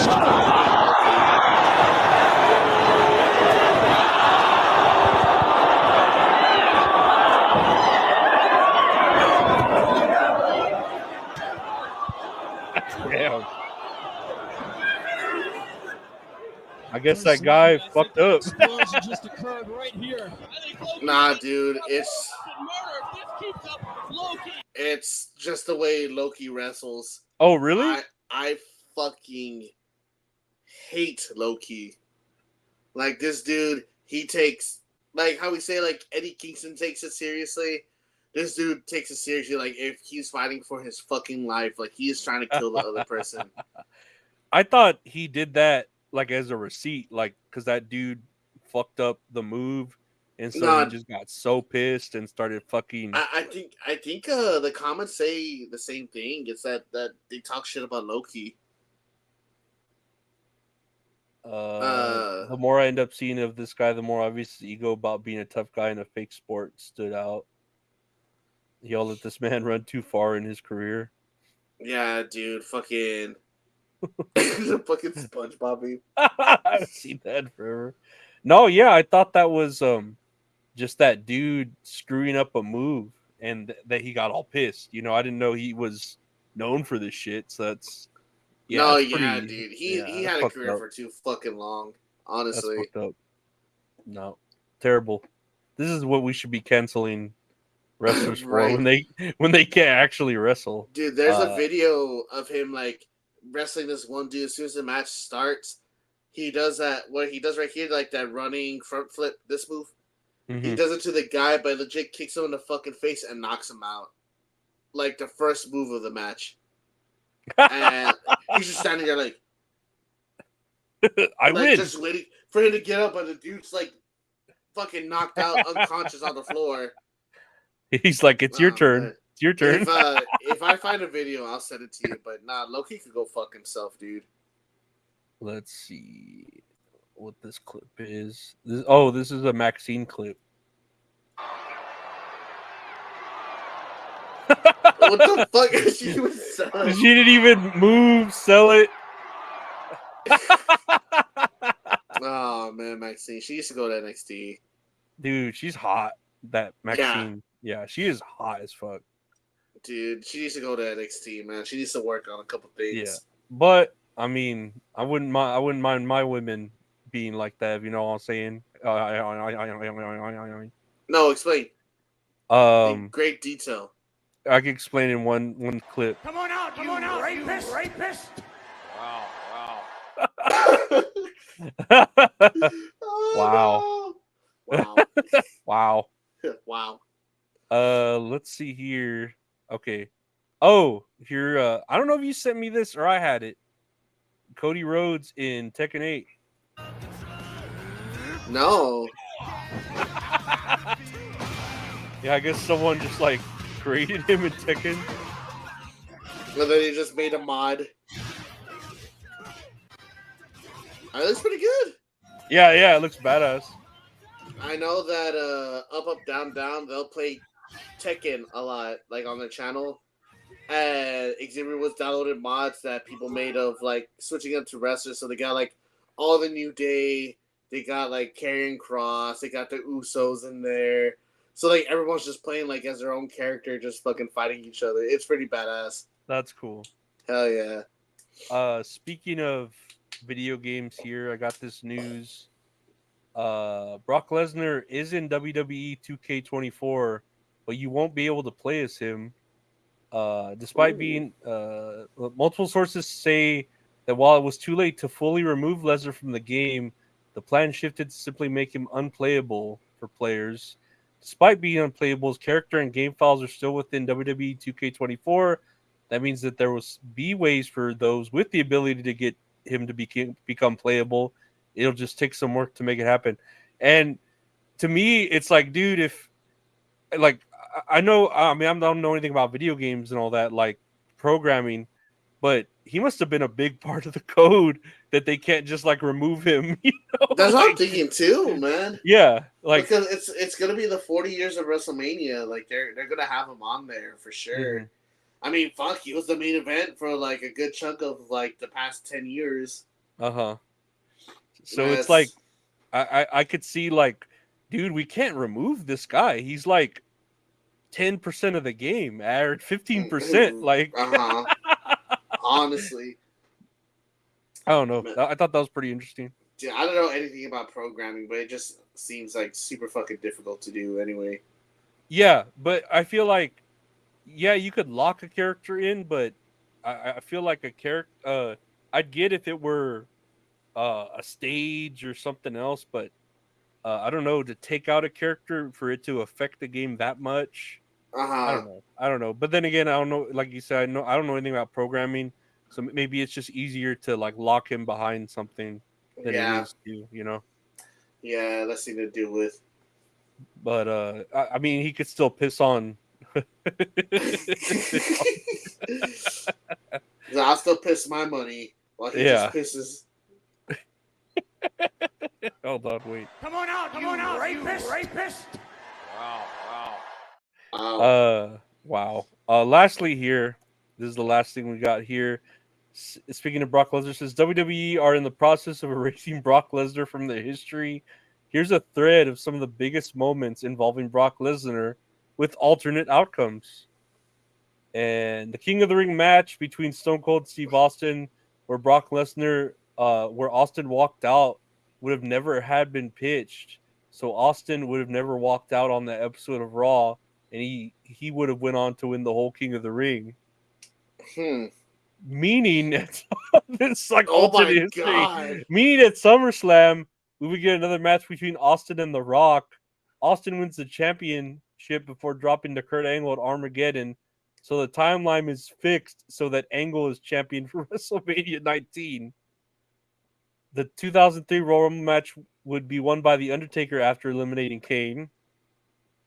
The Undertaker then goes on to face Kurt Angle at WrestleMania 19 for the championship and wins, holds the championship till SummerSlam 2003, drops it back to Angle, so the timeline is fixed to reality once again. What the fuck? That would mean Kurt Angle, SmackDown Here Comes the Pain video game cover art would be It looks so differently. normal. So let's say Kurt Angle becomes the cover star. Raw after Mania, no one showed up to confront John Cena. At WrestleMania 30, The Undertaker would have continued his streak at 22-0. Let's say his opponent was Sheamus. That's so random. Yeah, like it's weird the fantasy book this shit like that. John Cena would have never been squashed at the 2014 SummerSlam and have his reign as double champion continue. Just like Here Comes the Pain, 22 or WWE 2K17 would have had a different cover star, maybe Dean Ambrose. Mustafa Ali would have won the 2019 Men's Money in the Bank ladder match. Kofi Kingston wouldn't have lost the WWE Championship on the October 4th, 2019 episode of SmackDown. And I think that was bullshit that they just was bullshit, man. Yeah, I think that was bullshit. Ah, man, poor Kofi. The 2022 Men's Royal Rumble match would be won by Drew McIntyre. Drew McIntyre then goes on to face Roman Reigns at WrestleMania 38 for the Universal Championship, meaning no unification match. End of thread. Oh, okay. Okay, I mean, it's an interesting thought. It's a lot of thought that went into this. I appreciate his effort. You know, poor people don't like AEW. Yeah, no. I mean, it's an interesting idea to think, like, especially since now with the cancel culture and all that, even outside of wrestling, how we're erasing figures from history. It's interesting to think of these alternate things, although you can't really fully erase them because they're what those like what would you call it? Though that's what they're built upon. Like let's say the racial things. Like we've come that far racially because of all the hardships and racial bullshit that was in the past. So Mhm. you erasing those hardships cancels out how far they've come in the present. You know what I mean? Yeah. So I don't know. I don't see the point of erasing the past when it's what's made you who you are today. Because without that, it wouldn't have made you. So I don't know. I'm not for erasing the past. I'm like like how people nowadays with trying to forget about World War II or trying to erase Vince McMahon. Mhm. It's like you can't erase him because he's still a part of that, but just like become a better person from it. Learn from it. Don't just Yeah, erase it and then you forget learn about about it. you learn about history so that way it doesn't repeat itself. Yeah, yeah. You acknowledge it, say it was wrong, and you learn from. Yeah, is this the right Hell hand? yeah, I let's don't go, know. baby. But we'll acknowledge only one past the tribal chief, and I don't know how that's gonna go. We'll see how that goes. But yeah, that's another episode of That's All Kayfabe. I want to thank my buddy Gabe for being here. You can find anywhere podcasts are available. Just search That's All Kayfabe or check out the YouTube channel, youtube.com/ at Lorenzo Ariola if you're already here watching it. Gabe, what do you want to say to people? Thanks for supporting us like usual, and hopefully next week we'll be talking about the AEW pay-per-view Revolution. That'll be Yes, fun. so we're pretty excited about that. I took a little snippet of what the card is right now. It looks pretty good. Well, from what I Poor people don't like AEW. that's what I hear. I'm gonna hit it. But yeah, we'll be back next week with that, and thank everyone for listening. And take care. We'll see y'all later.